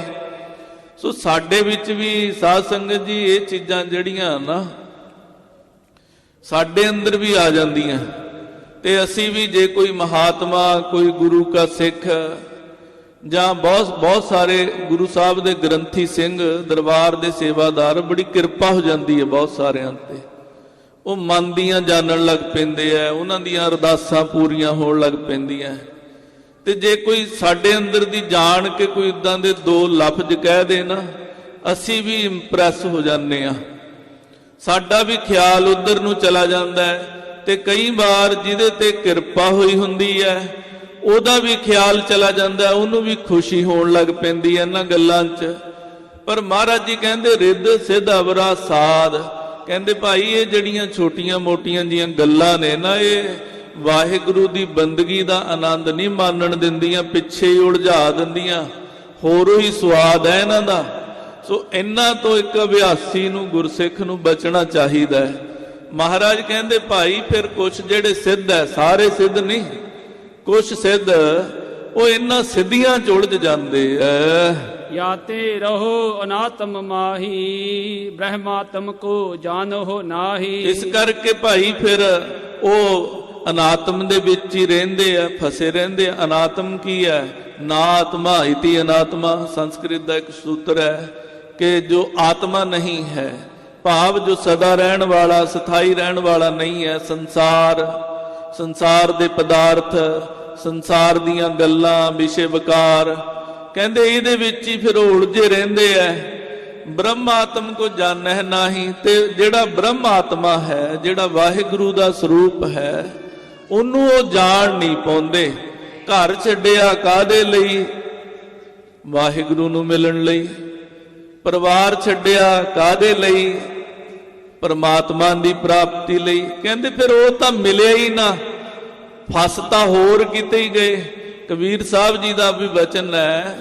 ਕਬੀਰ ਸਾਹਿਬ ਕਹਿੰਦੇ, ਕਬੀਰ ਸਿੱਖ ਸਾਖਾ ਬਹੁਤੇ ਕੀਏ, ਕੇਸੋ ਕੀਓ ਨਾ ਮੀਤ, ਚਾਲੇ ਥੇ ਹਰ ਮਿਲਨ ਕਾ, ਵਿੱਚੇ ਅਟਕਿਓ ਚੀਤ। ਕਹਿੰਦੇ ਘਰ ਛੱਡ ਦਿੱਤਾ, ਘਰ ਛੱਡ ਕੇ ਚੇਲੇ ਚੇਲੀਆਂ ਬਹੁਤ ਸਾਰੀਆਂ ਬਣਾ ਲਈਆਂ, ਸਿੱਖ ਸਖੇ ਬਣਾ ਲਏ ਬਹੁਤ ਜ਼ਿਆਦਾ, ਉਹ ਕਹਿੰਦੇ 5-7 ਜੀਆਂ ਦਾ ਪਰਿਵਾਰ ਛੱਡ ਕੇ 500-700 ਜੀਆਂ ਦਾ ਪਰਿਵਾਰ ਬਣਾ ਲਿਆ। ਚੱਲੇ ਤਾਂ ਰੱਬ ਨੂੰ ਮਿਲਣ ਸੀ, ਕਹਿੰਦੇ ਵਿੱਚੇ ਹੀ ਅਟਕ ਗਏ। ਆਖੋ ਸਤਨਾਮ ਸ੍ਰੀ ਵਾਹਿਗੁਰੂ। ਕਿੱਥੇ ਤਾਂ ਬੰਦਾ ਇਹ ਕਹਿ ਕੇ ਘਰ ਛੱਡ ਆਇਆ ਵੀ ਇਹ ਜੰਜਾਲ ਹੈ, 5-7-10 ਜੀਆਂ ਦਾ ਜਿਹੜਾ ਪਰਿਵਾਰ ਹੈ, ਉੱਤੇ ਜਿਹੜੇ 500 ਚੇਲੇ 700 ਚੇਲੇ ਬਣਾ ਲਏ ਉਹ ਜੰਜਾਲ ਨਹੀਂ ਹੈ, ਉਹ ਤਾਂ ਸਗੋਂ ਹੋਰ ਕਿੱਡਾ ਵੱਡਾ ਜੰਜਾਲ ਹੈ। ਕਬੀਰ ਜੀ ਕਹਿੰਦੇ ਉੱਥੇ ਫਸ ਜਾਂਦਾ ਬੰਦਾ ਫਿਰ। ਇਸ ਕਰਕੇ ਮਹਾਰਾਜ ਜੀ ਨੇ ਸਾਨੂੰ ਗ੍ਰਸਤ ਧਰਮ ਹੀ ਦਿੱਤਾ ਹੈ ਕਿ ਆਪਣੇ ਗ੍ਰਸਤ 'ਚ ਰਹੋਗੇ, 5-7-10 ਜੀਆਂ ਦਾ ਪਰਿਵਾਰ ਹੋਏਗਾ, ਕਿਰਤ ਕਰਕੇ ਖਾਓਗੇ, ਅੰਮ੍ਰਿਤ ਵੇਲੇ ਉਠੋਗੇ, ਸ਼ਾਮ ਨੂੰ ਬਾਣੀ ਪੜੋਗੇ, ਦਿਨੇ ਬਾਣੀ ਪੜੋਗੇ, ਤੁਹਾਡਾ ਭਲਾ ਹੋ ਜਾਏਗਾ। ਸੋ ਮਹਾਰਾਜ ਸਾਹਿਬ ਸੱਚੇ ਪਾਤਸ਼ਾਹ ਜੀ ਕਹਿੰਦੇ ਸਿੱਧਾਂ ਨੂੰ ਕਿ ਗੋਰਖਨਾਥ ਜੀ ਫਿਰ ਇਦਾਂ ਜਿਹੜੇ ਆ ਨਾ ਸਿੱਧ ਸਿੱਧੀਆਂ 'ਚ ਫਸ ਜਾਂਦੇ ਆ। ਜੋਗ ਜੁਗਤ ਤੇ ਛੂਛੇ ਰਹੇ, ਆਤਮ ਕੋ ਰਸ ਨਾਹਿਨ ਲਹੇ। ਕਹਿੰਦੇ ਜਿਹੜੀ ਜੋਗ ਦੀ ਅਸਲੀ ਜੁਗਤੀ ਸੀ, ਜੋਗ ਦਾ ਮਤਲਬ ਹੁੰਦਾ ਜੁੜਨਾ। ਕਹਿੰਦੇ ਜਿਹੜੀ ਵਾਹਿਗੁਰੂ ਨਾਲ ਪਰਮੇਸ਼ਰ ਨਾਲ ਜੁੜਨ ਦੀ ਜੁਗਤੀ ਸੀ, ਉਹਦੇ ਤੋਂ ਤਾਂ ਖਾਲੀ ਰਹਿ ਗਏ। ਕਿਉਂ? ਸੁਰਤ ਵਾਹਿਗੁਰੂ ਨਾਲ ਤਾਂ ਜੁੜੀ ਹੋਈ ਨਹੀਂ ਆ ਨਾ, ਵਿੱਚੇ ਹੀ ਪਿੱਛੇ ਲਟਕਦੀ ਰਹੀ, ਕਦੇ ਮਾਇਆ 'ਚ, ਕਦੇ ਸ਼ੌਹਰਤ 'ਚ, ਕਦੇ ਸਿੱਧੀਆਂ 'ਚ, ਕਦੇ ਸੰਸਾਰ 'ਚ, ਤੇ ਉਹਦੇ ਤੋਂ ਖਾਲੀ ਰਹਿ ਗਏ। ਤੇ ਜਦੋਂ ਉਹਦੇ ਤੋਂ ਖਾਲੀ ਰਹਿ ਗਏ ਫਿਰ ਵਾਹਿਗੁਰੂ ਦੀ ਪ੍ਰਾਪਤੀ ਤਾਂ ਨਾ ਹੋਈ। ਅੰਦਰੋਂ ਹੀ ਫਿਰ ਉਹ ਦਾਤ ਵਾਹਿਗੁਰੂ ਦੀ, ਜਿਹੜੀ ਦਾਤ ਲਈ ਘਰ ਛੱਡਿਆ, ਪਰਿਵਾਰ ਛੱਡਿਆ, ਜੋਗ ਸਾਧਿਆ, ਉਹ ਦਾਤ ਤਾਂ ਨਾ ਮਿਲੀ। ਜਿਮ ਸ੍ਰੀ ਨਾਨਕ ਜੋਗ ਬਖਾਨਾ, ਸੋ ਹਮ ਕਰਹਿ ਸੁਨੋ ਤੁਮ ਕਾਨਾ। ਕਹਿੰਦੇ ਫਿਰ ਹੁਣ ਸ੍ਰੀ ਗੁਰੂ ਨਾਨਕ ਦੇਵ ਸਾਹਿਬ ਮਹਾਰਾਜ ਜੀ, ਆਦਿ ਸਤਿਗੁਰੂ ਜੀ, ਗੋਰਖਨਾਥ ਜੀ, ਜਿਹੜਾ ਉਹਨਾਂ ਨੇ ਜੋਗ ਸਾਨੂੰ ਦੱਸਿਆ ਨਾ ਸਿੱਖਾਂ ਨੂੰ, ਉਹ ਅਸੀਂ ਤੁਹਾਨੂੰ ਹੁਣ ਦੱਸਦੇ ਹਾਂ। ਹੁਣ ਤੁਸੀਂ ਉਹ ਗੁਰੂ ਨਾਨਕ ਦਾ ਜੋਗ ਸੁਣੋ। ਸ੍ਰੀ ਮੁਖ ਵਾਕ ਸੋਹੀ ਮਹੱਲਾ ਪਹਿਲਾ, ਘਰ ਸਤਵਾਂ, ਇੱਕ ਓੰਕਾਰ ਸਤਿਗੁਰ ਪ੍ਰਸਾਦ। ਗੁਰੂ ਨਾਨਕ ਦੇਵ ਸਾਹਿਬ ਮਹਾਰਾਜ ਜੀ ਦਾ ਸ਼ਬਦ ਹੈ। ਸੂਹੀ ਰਾਗ ਦੇ ਅੰਦਰ 7ਵੇਂ ਘਰ 'ਚ ਇਸ ਸ਼ਬਦ ਨੂੰ ਗਾਣ ਦੀ ਤਾਕੀਦ ਹੈ। ਰਾਗੀ ਸਿੰਘਾਂ ਨੂੰ, ਰਬਾਬੀ ਸਿੰਘਾਂ ਨੂੰ ਗੁਰੂ ਅੰਗਦ ਦੇਵ ਸਾਹਿਬ ਮਹਾਰਾਜ ਗੁਰੂ ਨਾਨਕ ਦੇਵ ਜੀ ਦੇ ਸ਼ਬਦ ਰਾਹੀਂ ਸਿੱਧਾਂ ਨੂੰ ਉਪਦੇਸ਼ ਕਰ ਰਹੇ ਹੈ। ਮਹਾਰਾਜ ਕਹਿੰਦੇ ਇੱਕ ਓੰਕਾਰ ਸਤਿਗੁਰ ਪ੍ਰਸਾਦ। ਕਹਿੰਦੇ ਭਾਈ ਸਭ ਤੋਂ ਪਹਿਲੇ ਤਾਂ ਇਹ ਹੈ ਵੀ ਵਾਹਿਗੁਰੂ ਇੱਕ ਹੈ, ਉਹ ਸਾਰਿਆਂ ਨੂੰ ਸਾਜਣ ਵਾਲਾ ਹੈ। ਇੱਕ ਓੰਕਾਰ ਸਤਿਗੁਰ ਪ੍ਰਸਾਦ, ਉਹਦੀ ਕਿਰਪਾ ਦੁਆਰਾ ਵਾਹਿਗੁਰੂ ਦੀ ਪ੍ਰਾਪਤੀ ਹੁੰਦੀ ਹੈ। ਜੇ ਵਾਹਿਗੁਰੂ ਦੀ ਕਿਰਪਾ ਹੋਵੇ ਅਥਵਾ ਸਤਿਗੁਰੂ ਦੀ ਕਿਰਪਾ ਦੁਆਰਾ, ਭਾਵ ਜਿਹੜਾ ਗੁਰੂ ਤੁਹਾਡਾ ਹੈ ਨਾ, ਉਹ ਪੂਰਾ ਗੁਰੂ ਚਾਹੀਦਾ। ਜੇ ਉਸ ਗੁਰੂ ਨੂੰ ਵਾਹਿਗੁਰੂ ਦਾ ਆਪ ਅਨੁਭਵ ਹੈ, ਆਪ ਗਿਆਨ ਹੋਇਆ ਹੋਇਆ, ਤਾਂ ਉਹ ਤੁਹਾਨੂੰ ਗਿਆਨ ਕਰਾ ਸਕਦਾ। ਜੇ ਉਹਨੂੰ ਵਾਹਿਗੁਰੂ ਦਾ ਗਿਆਨ ਨਹੀਂ ਹੋਇਆ, ਜੇ ਉਹਦੇ ਅੰਦਰ ਹੀ ਵਾਹਿਗੁਰੂ ਦਾ ਪ੍ਰਕਾਸ਼ ਨਹੀਂ ਹੋਇਆ ਹੋਇਆ, ਉਹ ਤੁਹਾਡੇ ਅੰਦਰ ਵਾਹਿਗੁਰੂ ਦਾ ਪ੍ਰਕਾਸ਼ ਕਦਾਚਿਤ ਵੀ ਨਹੀਂ ਕਰਾ ਸਕਦਾ। ਜਿਹੜੇ ਥਾਂ ਤੇ ਤੁਸੀਂ ਗਏ ਨਹੀਂ ਕਦੇ, ਉਹ ਥਾਂ ਦੇ ਉੱਤੇ ਤੁਸੀਂ ਕਿਸੇ ਨੂੰ ਕਿਵੇਂ ਲੈ ਕੇ ਜਾ ਸਕਦੇ ਹੋ? ਜਾਂ ਐਂ ਕਹਿ ਲਓ ਵੀ ਤੁਸੀਂ ਇੱਥੇ ਆਏ ਹੋ, ਜੇ ਤੁਹਾਨੂੰ ਕਿਸੇ ਯੂਨੀਵਰਸਿਟੀ ਨੇ, ਕਿਸੇ ਕੰਪਨੀ ਨੇ ਕੋਈ ਸਪਾਂਸਰ ਲੈਟਰ ਦਿੱਤੀ ਹੈ, ਫਿਰ ਸਾਰੀਆਂ ਸ਼ਰਤਾਂ ਪੂਰੀਆਂ ਹੋਈਆਂ, ਉਸ ਤੋਂ ਬਾਅਦ ਆਏ ਹੋ ਨਾ। ਜੇ ਜਿਹੜਾ ਇੱਥੇ ਮੌਜੂਦ ਸੀ, ਜੇ ਉਹ ਤੁਹਾਨੂੰ ਲੈਟਰ ਨਾ ਕਰਦਾ, ਕਿੱਦਾਂ ਆ ਸਕਦੇ ਸੀ? ਸੋ ਇਸੇ ਤਰ੍ਹਾਂ ਹੀ ਜਿਹੜੇ ਵਾਹਿਗੁਰੂ ਦੇ ਦੇਸ਼ ਪਹੁੰਚੇ ਹੁੰਦੇ ਆ, ਉਹੀ ਕਿਸੇ ਨੂੰ ਪਹੁੰਚਾਉਣ ਦੀ ਤਾਕਤ ਰੱਖਦੇ ਆ। ਜਿਹੜੇ ਵਾਹਿਗੁਰੂ ਦੇ ਦਰ ਤੇ ਪਹੁੰਚੇ ਨਹੀਂ, ਜਿਨ੍ਹਾਂ ਨੂੰ ਵਾਹਿਗੁਰੂ ਦੀ ਦਰਗਾਹ 'ਚ ਥਾਂ ਨਹੀਂ ਮਿਲਿਆ, ਜਿਨ੍ਹਾਂ ਤੇ ਉਹ ਕਿਰਪਾ ਨਹੀਂ ਹੋਈ, ਵਾਹਿਗੁਰੂ ਦੀ ਦਰਗਾਹ ਦੇ ਵਿੱਚ ਜਿਹੜੀ ਕਿਰਪਾ ਲੈ ਕੇ ਜਾਂਦੀ ਹੈ, ਉਹ ਭਾਈ ਕਿਸੇ ਨੂੰ ਵਾਹਿਗੁਰੂ ਦੀ ਦਰਗਾਹ 'ਚ ਨਹੀਂ ਲੈ ਕੇ ਜਾ ਸਕਦੇ। ਉਹ ਕਿਰਪਾ ਕਿਸੇ ਤੇ ਵੀ ਹੋ ਸਕਦੀ ਹੈ। ਉਹ ਕਿਰਪਾ ਇਹਨਾਂ ਸਿੱਧਾਂ ਤੇ ਹੋਈ ਗੁਰੂ ਨਾਨਕ ਦੇਵ ਜੀ ਦੀ। ਗੁਰੂ अर्जन देव साहिब महाराज जी की साई मियाँ मीर ते होई, गुरु गोबिंद सिंह सच्चे पातशाह महाराज जी की पीर बुद्धू शाह ते होई। ये गल नहीं है धर्मां दे बंधन भी उत्थे नहीं रहिंदे, साडे अंदर तां शायद बथेरा कुछ रह जांदा है, उत्थे धर्मां दे बंधन भी नहीं रहिंदे। जिवें गुरु हरगोबिंद साहब सच्चे पातशाह महाराज दे दरबार च जिक्र मिलदा है कि एक पंडित नित्यानंद जी आउंदे हुंदे सन, ते जदों उन्होंने आउणा महाराज दे दरबार च कथा भी करनी, महाराज जी ने बड़ा आदर करना। एक दिन पंडित जी लंगर च बैठे सी ते उत्थे कुछ सिख आपस च अपनियां अवस्थावां दी विचार करदे सी।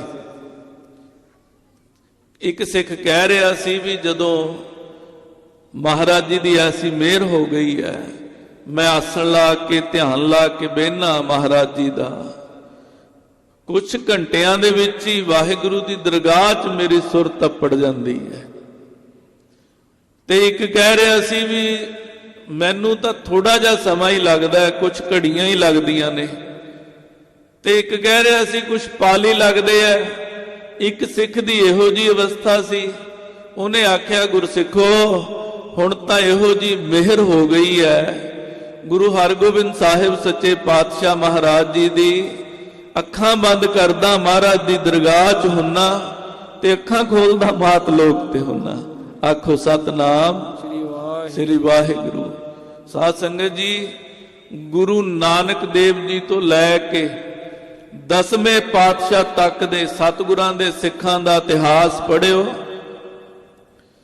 जदों भी सिख बचन करदे सी, गुरु दे प्रेम दे करदे सी, गुरु प्रति भावना दे करदे सी, अवस्थावां दे करदे सी, बंदगी दे करदे सी, नाम जपण दे करदे सी, अभ्यास करन दे करदे सी। अज वांगू साडे वांगू लड़ाइयां झगड़ियां फसादां दे बचन हो नहीं सी करदे भी आपस च आप दा जलूस कढ़दे रहो, जिथे जिथे जाओ उत्थे उत्थे आप दा कढ़ी चलो। इदां दी प्रवृत्ति महाराज दे दरबार च महाराज दे सिखां दी नहीं सी हुंदी। सो ये पंडित जी ये बचन सुन रहे सन। पंडित जी नूं बड़ा होर तरह लग्या। ये महाराज जी दे दरबार च चले गए, जाके गुरु हरगोबिंद साहिब महाराज जी दे चरनां च बह गए। महाराज जी कहंदे हाँ जी पंडित जी, कहंदे महाराज एक मन च शंका आ गया। आखो सतनाम श्री वाहिगुरू। दसो महाराज जी, कुछ सिखां नूं बचन करदे सुनिया इदां इदां भी एक तां मेरी हैरानगी दी हद हो गई भी एक तां कहंदा जदों मैं अखां बंद करदा दरगाह च हुन्ना ते जदों अखां खोलदा मात लोक ते हुन्ना। महाराज ये गल मेरे समझ तो बाहर है, क्योंकि असी तां गरड़ पुराण पढ़िया, उहदे च जिक्र मिलदा भी जदों प्राणी शरीर छड्डदा धर्मराजे दी दरगाह तक जांदियां भी इहनूं लम्मा समा 2 साल 1.5 साल दा लग जांदा है। महाराज जी कहंदे पंडित जी, वो जिहड़े जीव जम्मण मरण दे चक्कर च पैंदे आ उन्हां बाबत तुहाडे पुराण च वार्ता लिखी होएगी, पर आ जिहड़े साडे सिख बचन करदे आ ये वाहिगुरू दी मेहर वाले है। चलो तुसी इदां करो, 6 महीने लगातार जुठे बर्तनां दी सेवा करनी है ते 22 घंटे मूल मंत्र करना लगातार। आखो सतनाम श्री वाहिगुरू। 2 घंटे पंडित जी आराम करना, ਵੱਧ तो ਵੱਧ समा जुठे बर्तन मांजने है ते मूल मंत्र करना 22 घंटे लगातार। ते 6 महीने बाद साडे कोल आयो। साध संगत जी, जेड़ा सिख ये कहंदा ना मेरा मन नहीं टिकदा, बाणी पढ़दा मेरे अंदर ख्याल बुरे बुरे आउंदे आ, पता नहीं की आउंदा है, माफ करना। लगातार महाराज जी का यह वचन इन्ना नहीं मनना ना तो 8 घंटे का मान लो। 6 महीने लगातार 8 घंटे मूल मंत्र दे अभ्यासी हो के देखो। उस तो बाद गल करियो आके, थोड़ा सवाल उल्ट हो जाएगा। तुसी अज कहने हो बाणी पढ़दे आ मन नहीं टिकदा, फिर क्या करोगे, मन टिक जाता, बाणी नहीं पढ़ होंदी। आखो सतनाम। जेड़ा जपजी साहिब दा पाठ पहला 15 मिनटां च कर लेंदे सी, हुण 1.5 घंटा लग जाता। इन्ना मन टिक जाता है, इन्ना मन टिक जाता, इन्ना रस आउंदा बाणी चों कि बार बार पंक्तियां रस च आके पढ़ियां जाई जांदियां। सो ये चीज़ां प्रैक्टिकल ने। जे आपां चाहांगे भी गल्लां बातां, जे चीज़ इदां गल्लां बातां नाल नहीं हुंदी। महाराज जी बचन करनगे शब्द च कि गल्लां नाल जोग नहीं मिलदे हुंदे, गल्लां नाल अवस्थावां नहीं मिलदियां हुंदियां, गल्लां नाल परमेश्वर दीयां दातां नहीं मिलदियां हुंदियां। सो पंडित जी नूं महाराज जी ने बचन कीता है, ते महाराज जी ने हुण जदों आप बचन कीता ते किरपा भी नाल ही कीती है, क्योंकि महाराज जी की किरपा तो बिना असी कर भी नहीं सकते। पंडित जी ने जाप शुरू कर दिता, लगातार जाप करते हैं। अज कुछ कल कुछ, दिन प्रति दिन मन बदलता गया। ज्यों ज्यों मन बदलता गया त्यों त्यों अंदर की अवस्था बदलती गई, अंदर दे ख्याल बदलते गए, फुरने बदलते गए। हौली हौली किरपा हुंदी गई। 6 महीने बीत गए। 6 महीनों बाद पंडित जी महाराज जी दे चरनां च आके बह गए। सिख भी बैठे सी, आके महाराज जी की हजूरी च बैठे है। महाराज देख के मुस्कुराए पंडित जी नूं। क्यों, महाराज जी तो हर हिरदे दी जानदे है। जिहड़ी उहदे अंदर खेड़ बनी है बनाई सतगुरां ने है। सतगुरां नूं तां पता ही है। सतगुरु चाहते हैं सिखां नूं भी पता चले। महाराज जी बचन किया, पंडित जी हाँ जी दसो हुण थोड़े मन दे शंके दा की बनिया। पंडित जी ने हाथ जोड़ लए, शीश झुकाया। शीश झुका के महाराज जी दे चरनां च अरदास कीती, बेनती कीती, सच्चे सतगुरु जी हुण आप जी दी ऐसी किरपा वरत गई है भी जदों अखां बंद करदा महाराज थोड़ी दरगाह च हुन्ना, ते जदों अखां खोलदा मात लोक ते हुन्ना। आखो सतनाम श्री वाहिगुरू। सो महाराज जी दी जिहड़ी मेहर है ना, इहदे तो बिना वाहिगुरू दी दरगाह नहीं मिलदी।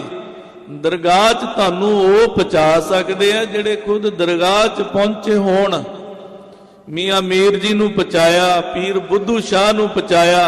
कोई जाति का वितकरा नहीं, कोई धर्म का वितकरा नहीं, किसी तरह का वितकरा नहीं।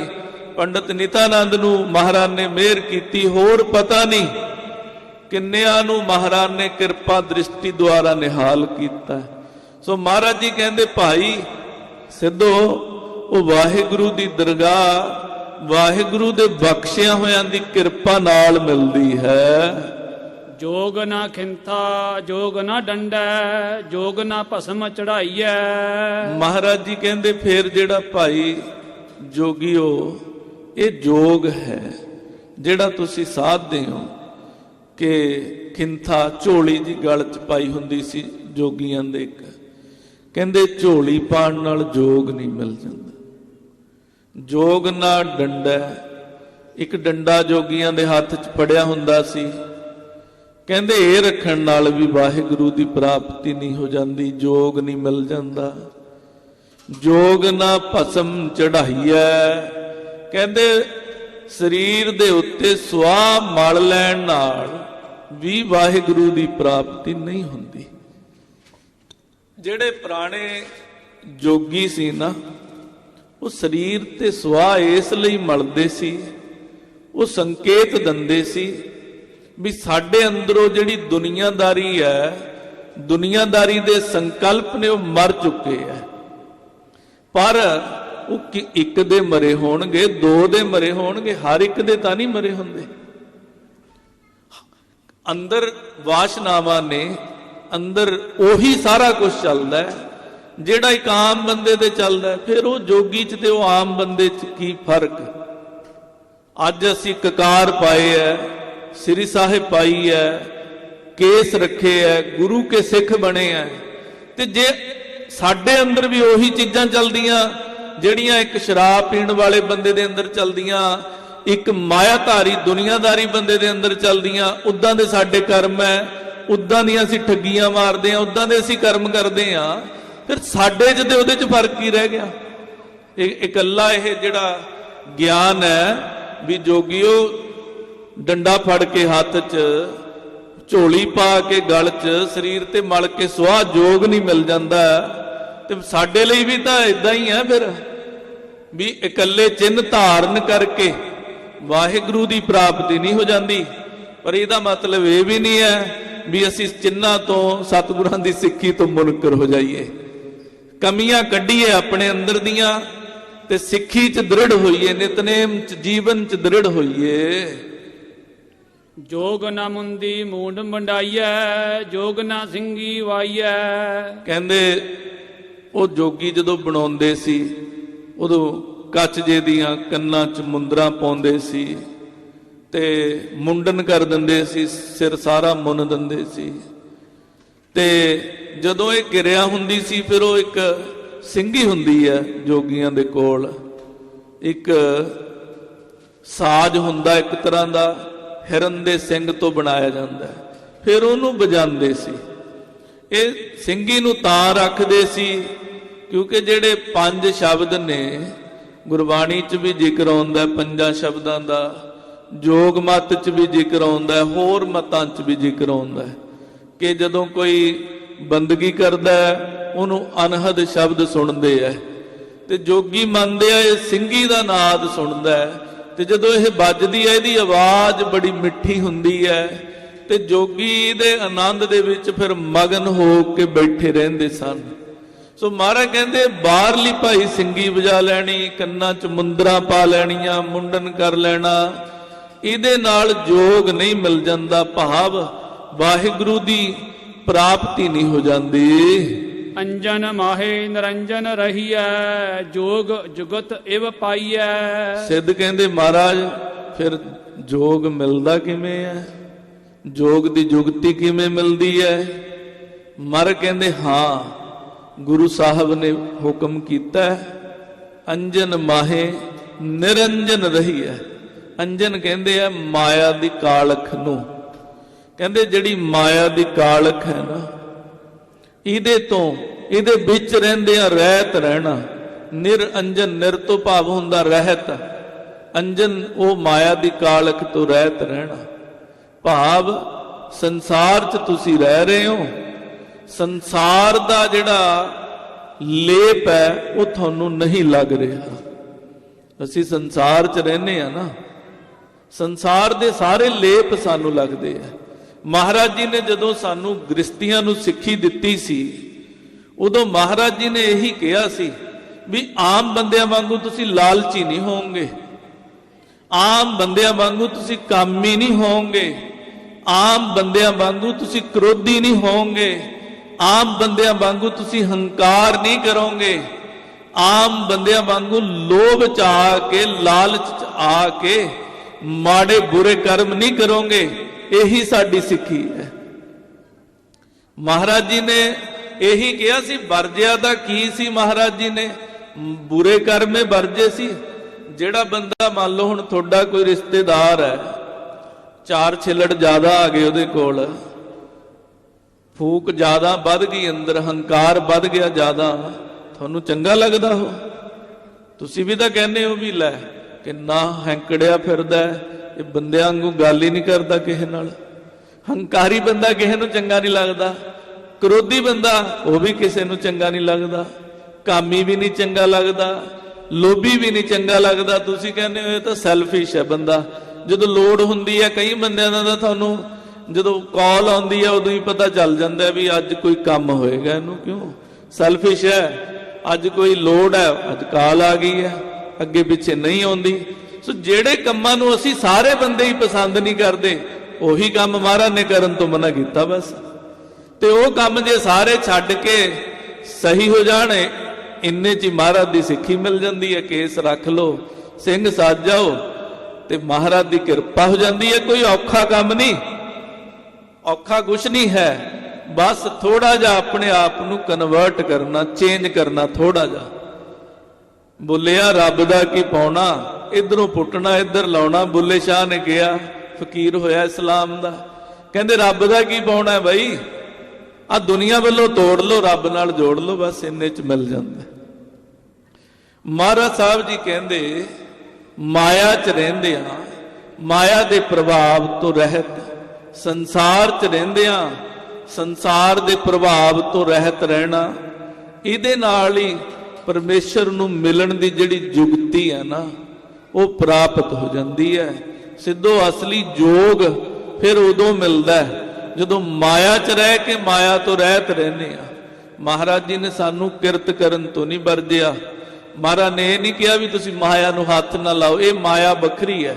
ਪੈਸਿਆਂ ਨੂੰ ਗੁਰਬਾਣੀ 'ਚ ਬਹੁਤਾਤ ਵਾਰ ਮਾਇਆ ਨਹੀਂ ਆਖਿਆ। ਮਾਇਆ ਕਿਹਾ ਉਹ ਸਾਰੀ ਮਾਨਸਿਕ ਪ੍ਰਕਿਰਿਆ ਨੂੰ ਜਿਹਦੇ ਵਿੱਚ ਅਸੀਂ ਸਾਰੀ ਜ਼ਿੰਦਗੀ ਫਸੇ ਰਹਿੰਦੇ ਆ। ਮਾਇਆ ਦੁਆਰਾ ਜਿੰਨਾ ਸੰਸਾਰ, ਜਿੰਨੇ ਪਦਾਰਥ ਬਣੇ ਆ, ਤੇ ਜਿੰਨੇ ਪਦਾਰਥਾਂ 'ਚ, ਜਿੰਨੀਆਂ ਚੀਜ਼ਾਂ 'ਚ ਅਸੀਂ ਹਰ ਸਮੇਂ ਫਸੇ ਰਹਿੰਦੇ ਆ, ਇਹ ਸਾਰੀ ਪ੍ਰਕਿਰਿਆ ਨੂੰ ਹੀ ਮਹਾਰਾਜ ਨੇ ਮਾਇਆ ਕਿਹਾ। ਤੇ ਕਹਿੰਦੇ ਇਹਦੇ ਤੋਂ ਬਚ ਕੇ ਇਹਦੇ ਵਿੱਚ ਰਹਿਣਾ, ਇਹਦੇ ਨਾਲ ਹੀ ਵਾਹਿਗੁਰੂ ਦੀ ਮਿਹਰ ਹੋ ਜਾਂਦੀ ਹੈ। ਗੱਲੀ ਜੋਗ ਨਾ ਹੋਈ, ਏਕ ਦ੍ਰਿਸ਼ਟ ਕਰ ਸਮਸਰ ਜਾਣੈ, ਜੋਗੀ ਕਹੀਐ ਸੋਈ। ਮਹਾਰਾਜ ਜੀ ਕਹਿੰਦੇ ਗੋਰਖਨਾਥ ਜੀ, ਗੱਲਾਂ ਦੇ ਨਾਲ ਜੋਗ ਨਹੀਂ ਮਿਲਦਾ। ਆਖੋ ਸਤਨਾਮ ਸ੍ਰੀ ਵਾਹਿਗੁਰੂ। ਜੇ ਆਪਾਂ ਅੱਜ ਕਹੀਏ ਗੁਰੂ ਅੰਗਦ ਦੇਵ ਸਾਹਿਬ ਜੀ ਮਹਾਰਾਜ ਸਾਨੂੰ ਕੀ ਉਪਦੇਸ਼ ਹੈ ਅੱਜ, ਮਹਾਰਾਜ ਜੀ ਸਾਨੂੰ ਕਹਿਣਗੇ ਸਿੱਖੋ, ਗੱਲਾਂ ਨਾਲ ਸਿੱਖੀ ਨਹੀਂ ਮਿਲਦੀ। ਆਖੋ ਸਤਨਾਮ ਸ੍ਰੀ ਵਾਹਿਗੁਰੂ। ਇਹ ਨਹੀਂ ਮਹਾਰਾਜ ਜੀ ਵੱਖਰਾ ਵੱਖਰਾ ਉਪਦੇਸ਼ ਨਹੀਂ ਕਰਦੇ ਵੀ ਤੁਹਾਨੂੰ ਛੱਡ ਦੇਣਗੇ, ਵੀ ਜੋਗੀਆਂ ਨੂੰ ਐਨ ਖਿੱਚ ਕੇ ਲੰਮੇ ਹੱਥੀਂ ਲਿਆ, ਤੁਹਾਨੂੰ ਕਹਿਣਗੇ ਤੁਸੀਂ ਮਨਮਰਜ਼ੀਆਂ ਕਰਦੇ ਫਿਰੋ। ਨਾ, ਕਦੇ ਵੀ ਨਹੀਂ। ਗੁਰੂ ਗੋਬਿੰਦ ਸਿੰਘ ਮਹਾਰਾਜ ਐਡੇ ਸਪਸ਼ਟ ਨੇ ਮਹਾਰਾਜ ਜੀ, ਵੀ ਉਹਨਾਂ ਦੀ ਸਪਸ਼ਟਤਾਈ ਦੇਖ ਕੇ ਡਰ ਲੱਗਦਾ। ਮਹਾਰਾਜ ਕਹਿੰਦੇ ਰਹਿਤ ਪਿਆਰੀ ਮੁਝ ਕੋ ਸਿੱਖ ਪਿਆਰਾ ਨਾਹੀ। ਮਹਾਰਾਜ ਕਹਿੰਦੇ ਮੈਨੂੰ ਸਿੱਖ ਸੁੱਖ ਨਾਲ ਕੋਈ ਮਤਲਬ ਨਹੀਂ, ਮੈਨੂੰ ਰਹਿਤ ਨਾਲ ਮਤਲਬ ਹੈ। ਮੈਨੂੰ ਰਹਿਤ ਚੰਗੀ ਲੱਗਦੀ ਹੈ। ਜੇ ਰਹਿਤ ਰੱਖਦਾ ਤਾਂ ਸਿੱਖ ਵੀ ਚੰਗਾ ਲੱਗਦਾ ਹੈ, ਤੇ ਜੇ ਰਹਿਤ ਨਹੀਂ ਰੱਖਦਾ ਤਾਂ ਸਿੱਖ ਵੀ ਚੰਗਾ ਨਹੀਂ ਲੱਗਦਾ। ਇੰਨਾ ਸਪਸ਼ਟ ਕੋਈ ਪਿਓ, ਕੋਈ ਗੁਰੂ ਕਦੇ ਕਹਿ ਹੀ ਨਹੀਂ ਸਕਦਾ। ਇੰਨਾ ਸਪਸ਼ਟ ਵੀ ਜੇ ਭਾਈ ਤੇਰੀ ਰਹਿਤ ਹੋਏਗੀ ਤਾਂ ਤੂੰ ਚੰਗਾ ਲੱਗੇਗਾ, ਜੇ ਤੇਰੀ ਰਹਿਤ ਨਹੀਂ ਤੂੰ ਕੋਈ ਚੰਗਾ ਨਹੀਂ ਲੱਗਦਾ, ਜਿੱਥੇ ਮਰਜੀ ਤੁਰਿਆ ਫਿਰ। ਐਡੇ ਸਪਸ਼ਟ ਨੇ ਮਹਾਰਾਜ ਜੀ। ਗੁਰੂ ਅੰਗਦ ਦੇਵ ਸਾਹਿਬ ਜੀ ਕਹਿੰਦੇ ਗੱਲੀ ਜੋਗ ਨਾ ਹੋਏ। ਮਹਾਪੁਰਸ਼ੋ, ਗੱਲਾਂ ਨਾਲ ਕਦੇ ਜੋਗ ਨਹੀਂ ਮਿਲਦੇ ਹੁੰਦੇ। ਗੱਲਾਂ ਨਾਲ ਰੱਬ ਨਾਲ ਨਹੀਂ ਜੁੜਿਆ ਜਾਂਦਾ। ਏਕ ਦ੍ਰਿਸ਼ਟ ਕਰ ਸਮਸਰ ਜਾਣੈ, ਜੋਗੀ ਕਹੀਐ ਸੋਈ। ਕਹਿੰਦੇ ਜਿਹੜਾ ਅੰਦਰੋਂ ਇੱਕ ਰੂਪ ਹੋ ਜਾਏ ਵਾਹਿਗੁਰੂ ਦੇ ਨਾਲ, ਤੇ ਅੰਦਰੋਂ ਹੀ ਇੱਕ ਦ੍ਰਿਸ਼ਟੀ ਦੇ ਨਾਲ ਸਾਰਿਆਂ ਨੂੰ ਦੇਖੇ, ਤੇ ਜਦੋਂ ਦੇਖੇ ਸਾਰਿਆਂ ਦੇ ਵਿੱਚ ਉਹਨੂੰ ਵਾਹਿਗੁਰੂ ਦੀ ਜੋਤ ਨਜ਼ਰ ਆਵੇ, ਉਹਨੂੰ ਜੋਗੀ ਕਹਿੰਦੇ ਆ। ਆਖੋ ਸਤਨਾਮ ਸ੍ਰੀ ਵਾਹਿਗੁਰੂ। ਤੁਸੀਂ ਜਿੰਨਾ ਮਰਜ਼ੀ ਕਹੀ ਚੱਲੋ, ਅਸੀਂ ਸਾਰਿਆਂ ਨੂੰ ਬਰਾਬਰ ਦੇਖਦੇ ਹਾਂ, ਕਦੇ ਵੀ ਨਹੀਂ ਦੇਖਦੇ। ਅਸੀਂ ਤਾਂ ਬੱਚਿਆਂ ਨੂੰ ਸਮਾਨ ਨਹੀਂ ਦੇਖ ਸਕਦੇ। ਛੋਟੇ ਛੋਟੇ ਬੱਚਿਆਂ 'ਚ ਵੀ ਅਸੀਂ ਅੰਤਰ ਰੱਖਦੇ ਹਾਂ, ਦੁਆਇਸ਼ ਰੱਖਦੇ ਹਾਂ ਅੰਦਰ। ਵੱਡਿਆਂ ਨੂੰ, ਦੂਸਰੀਆਂ ਕਮਿਊਨਿਟੀਆਂ ਨੂੰ, ਦੂਸਰੀਆਂ ਕੌਮਾਂ ਨੂੰ ਤਾਂ ਅਸੀਂ ਇੱਕ ਕਿਵੇਂ ਦੇਖ ਸਕਦੇ ਹਾਂ? ਕਿਉਂ ਨਹੀਂ ਦੇਖ ਸਕਦੇ? ਕਿਉਂਕਿ ਅੰਦਰੋਂ ਖੇਡ ਨਹੀਂ ਬਣੀ। ਜਦੋਂ ਅੰਦਰ ਖੇਡ ਬਣ ਜਾਂਦੀ ਹੈ, ਪ੍ਰਕਾਸ਼ ਹੋ ਜਾਂਦਾ ਵਾਹਿਗੁਰੂ ਦਾ, ਫਿਰ ਉਹ ਬੁੱਧੀ ਵੀ ਪ੍ਰਕਾਸ਼ ਵਾਲੀ ਹੋ ਜਾਂਦੀ ਹੈ। ਅੰਦਰ ਗਿਆਨ ਫਿਰ ਇੱਕ ਦਾ ਹੀ ਹੁੰਦਾ ਹੈ, ਤੇ ਜਦੋਂ ਬਾਹਰ ਦੇਖਦੇ ਨੇ ਫਿਰ ਬਾਹਰ ਵੀ ਇੱਕ ਦਾ ਹੀ ਅਨੁਭਵ ਹੁੰਦਾ, ਇੱਕ ਦਾ ਹੀ ਗਿਆਨ ਹੁੰਦਾ ਬਾਹਰ ਵੀ। ਪਰ ਹੁੰਦਾ ਕਦੋਂ?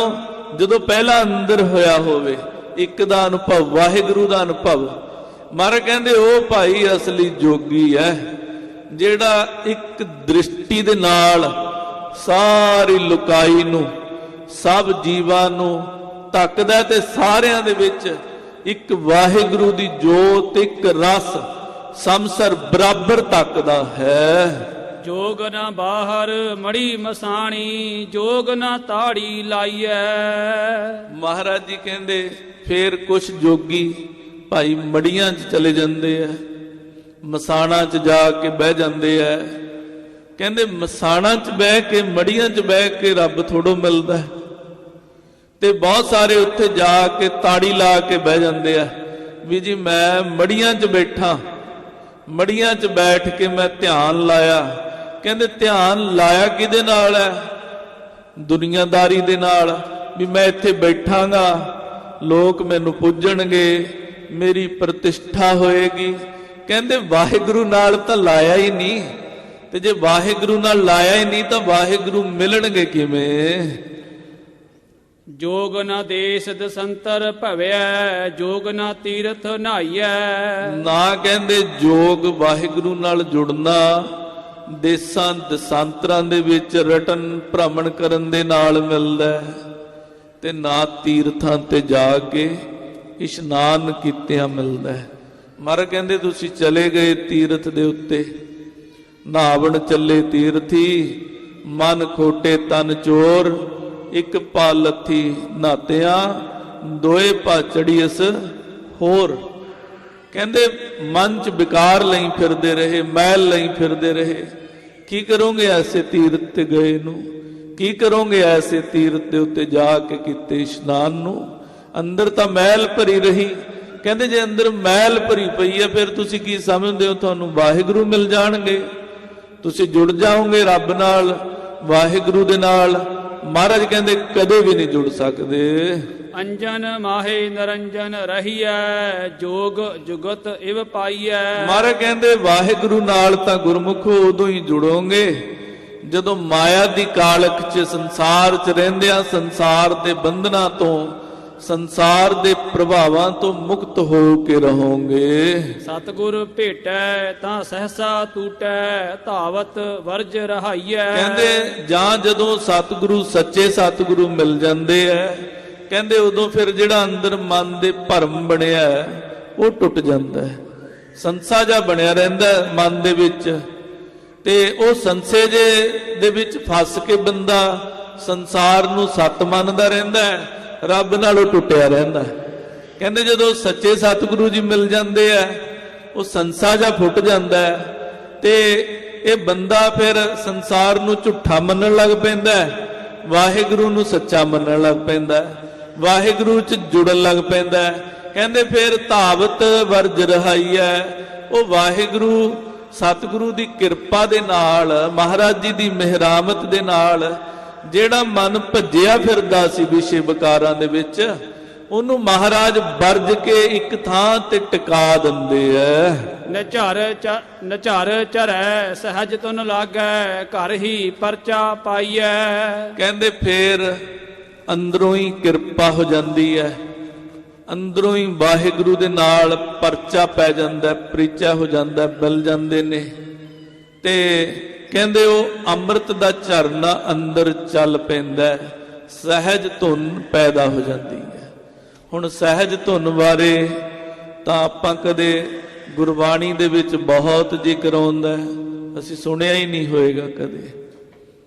ਨਾਮ ਜਪਦਿਆਂ ਜਪਦਿਆਂ, ਬੰਦਗੀ ਕਰਦਿਆਂ ਕਰਦਿਆਂ ਸਾਡੇ ਅੰਦਰ ਇੱਕ ਧੁਨ ਪੈਦਾ ਹੋ ਜਾਂਦੀ ਹੈ, ਜਿਹੜੀ ਧੁਨ ਹਰ ਵੇਲੇ ਚੱਲਦੀ ਹੈ।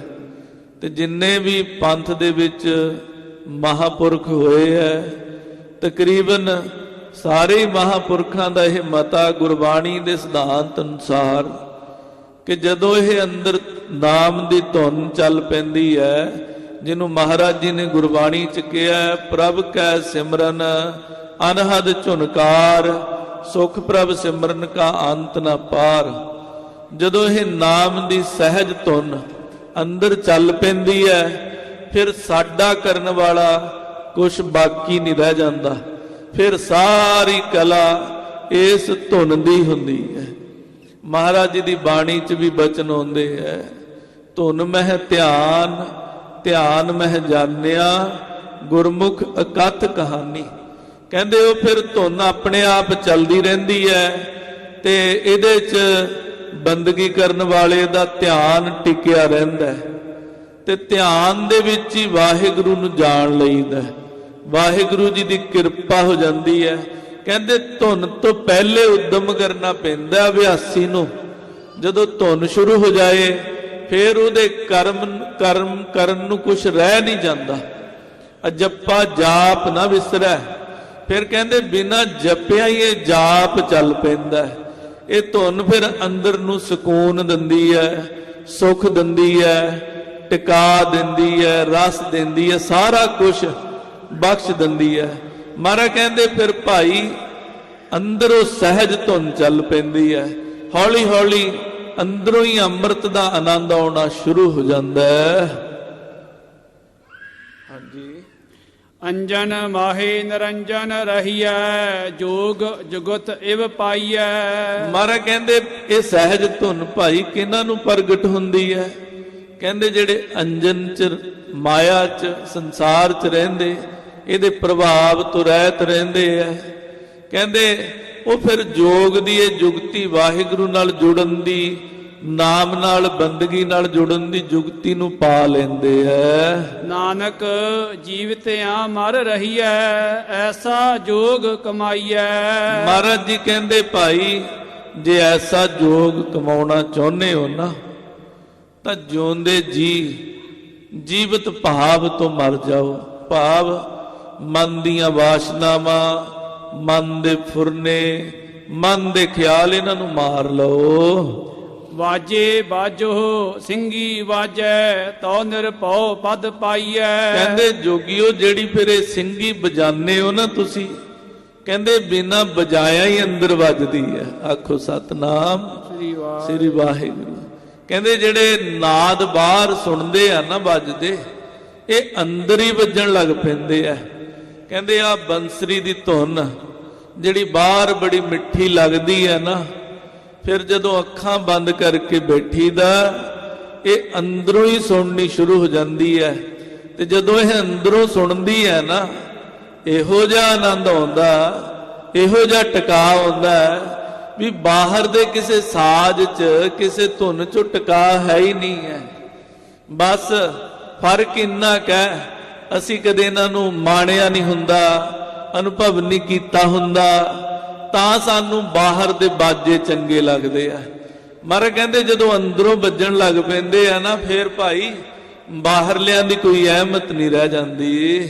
ਅੰਜਨ ਮਾਹੇ ਨਿਰੰਜਨ ਰਹੀਐ, ਜੋਗ ਜੁਗਤ ਤਉ ਪਾਈਐ। ਕਹਿੰਦੇ ਫੇਰ ਭਾਈ ਨਿਰਭਉ ਪਦ ਪ੍ਰਾਪਤ ਕਰ ਲਈਦਾ ਤੇ ਇਸ ਅੰਜਨ ਚ ਰਹਿ ਕੇ ਇਹਦੇ ਚੋਂ ਰਹਿਤ ਰਹੀਦਾ, ਤਾਂ ਉਹ ਵਾਹਿਗੁਰੂ ਦੀ ਪ੍ਰਾਪਤੀ ਵਾਲਾ ਵਾਹਿਗੁਰੂ ਦਾ ਘਰ ਪ੍ਰਾਪਤ ਹੁੰਦਾ ਹੈ। ਚੌਪਈ ਸੁਨੋ ਨਾਥ ਹਮਰਾ ਇਹ ਜੋਗ, ਪਾਏ ਪਰਮਾਤਮ ਜਾਏ ਵਿਜੋਗ।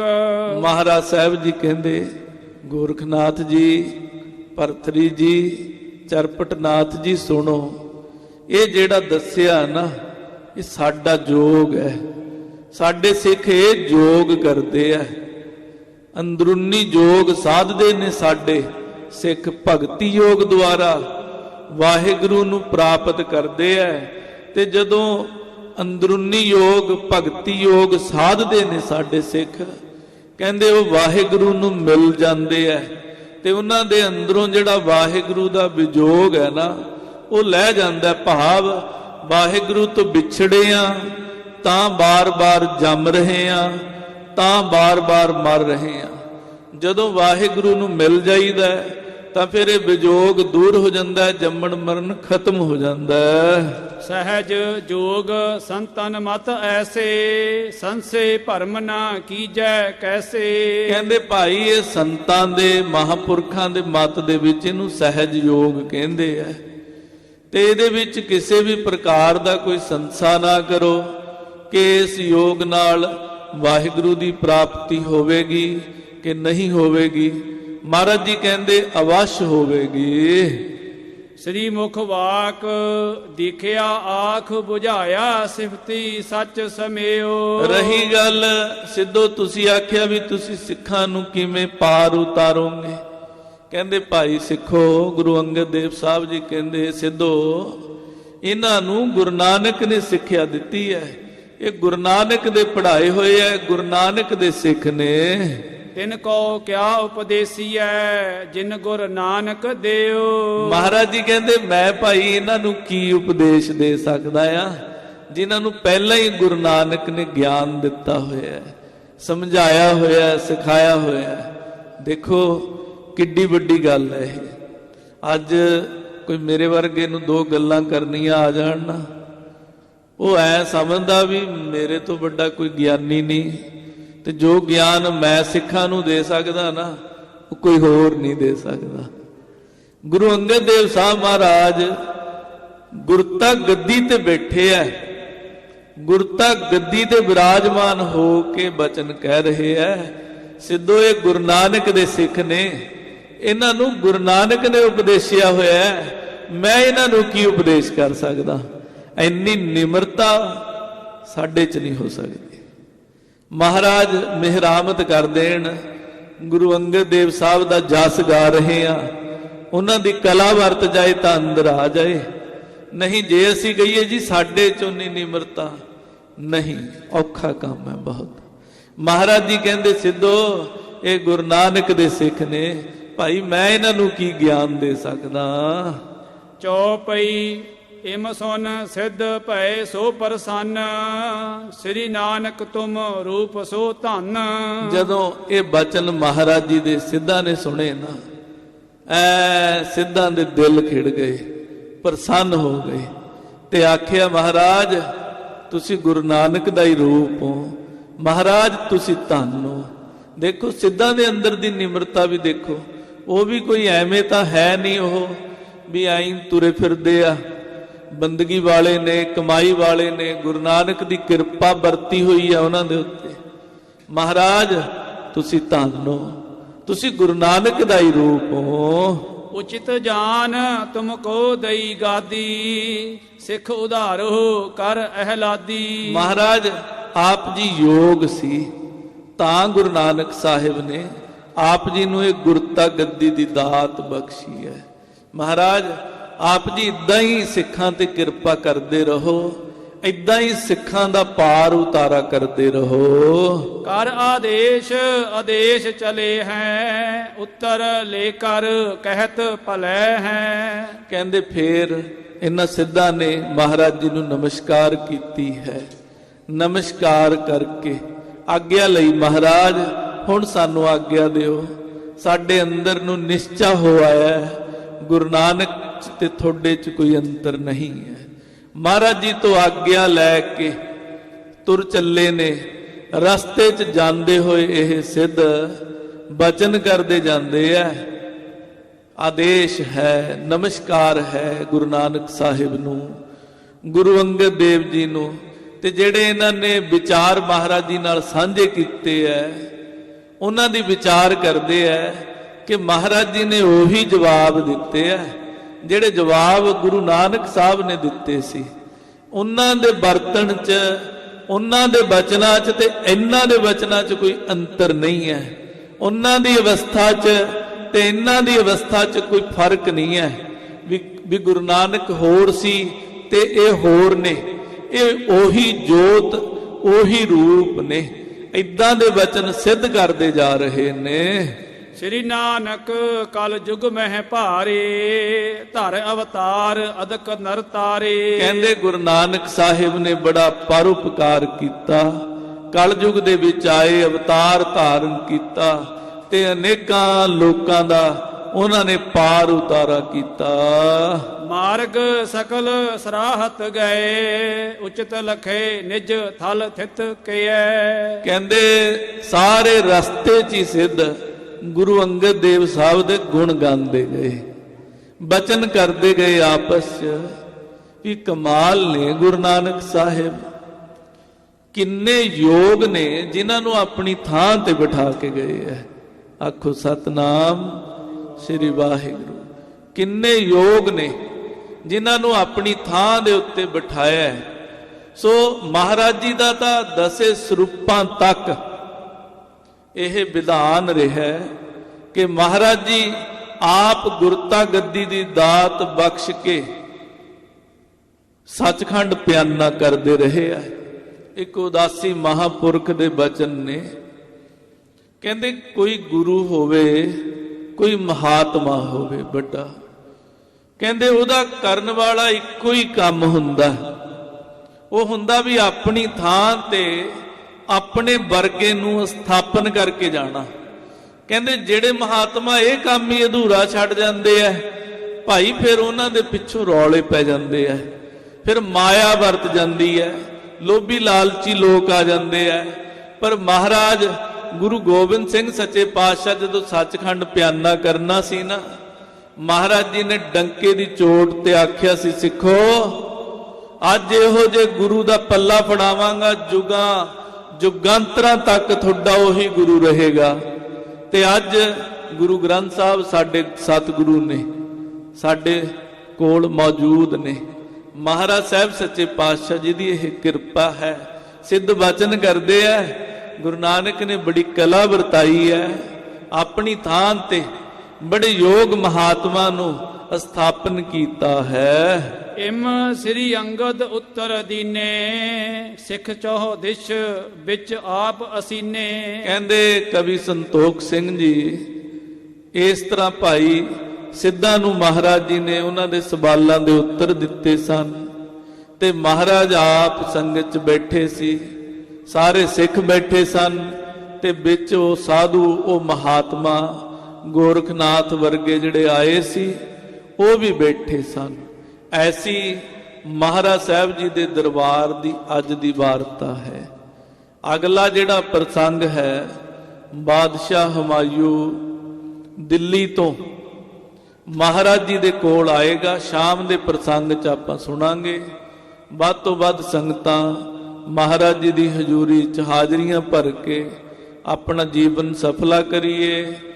ਅਗਲੇ ਐਤਵਾਰ ਤੱਕ ਡੇਲੀ ਸ਼ਾਮ ਨੂੰ 7 ਤੋਂ ਪੌਣੇ 8 ਗੁਰੂ ਅੰਗਦ ਦੇਵ ਸਾਹਿਬ ਜੀ ਦੇ ਜੀਵਨ ਦੀ ਕਥਾ ਚੱਲਣੀ ਹੈ। ਵੱਧ ਤੋਂ ਵੱਧ ਸੰਗਤਾਂ ਭਾਈ ਮਹਾਰਾਜ ਜੀ ਦੇ ਪਿਆਰ ਭਰੇ ਕੌਤਕਾਂ ਨੂੰ ਸ਼ਰਵਣ ਕਰੋ, ਆਪਣਾ ਜੀਵਨ ਸਫਲਾ ਕਰੋ। ਹੋਈਆਂ ਭੁੱਲਾਂ ਦੀ ਖਿਮਾ ਮਹਾਰਾਜ ਜੀ ਆਪਾਂ ਸਾਰਿਆਂ ਨੂੰ ਸਿੱਖੀ ਪ੍ਰਤੀ ਪ੍ਰੇਮ ਔਰ ਸਿੱਖੀ ਦੀ ਦਾਤ ਬਖਸ਼ਣ। ਵਾਹਿਗੁਰੂ ਜੀ ਕਾ ਖਾਲਸਾ, ਵਾਹਿਗੁਰੂ ਜੀ ਕੀ ਫਤਿਹ। ਇਮ ਸ੍ਰੀ ਅੰਗਦ ਉੱਤਰ ਦੀਨੇ।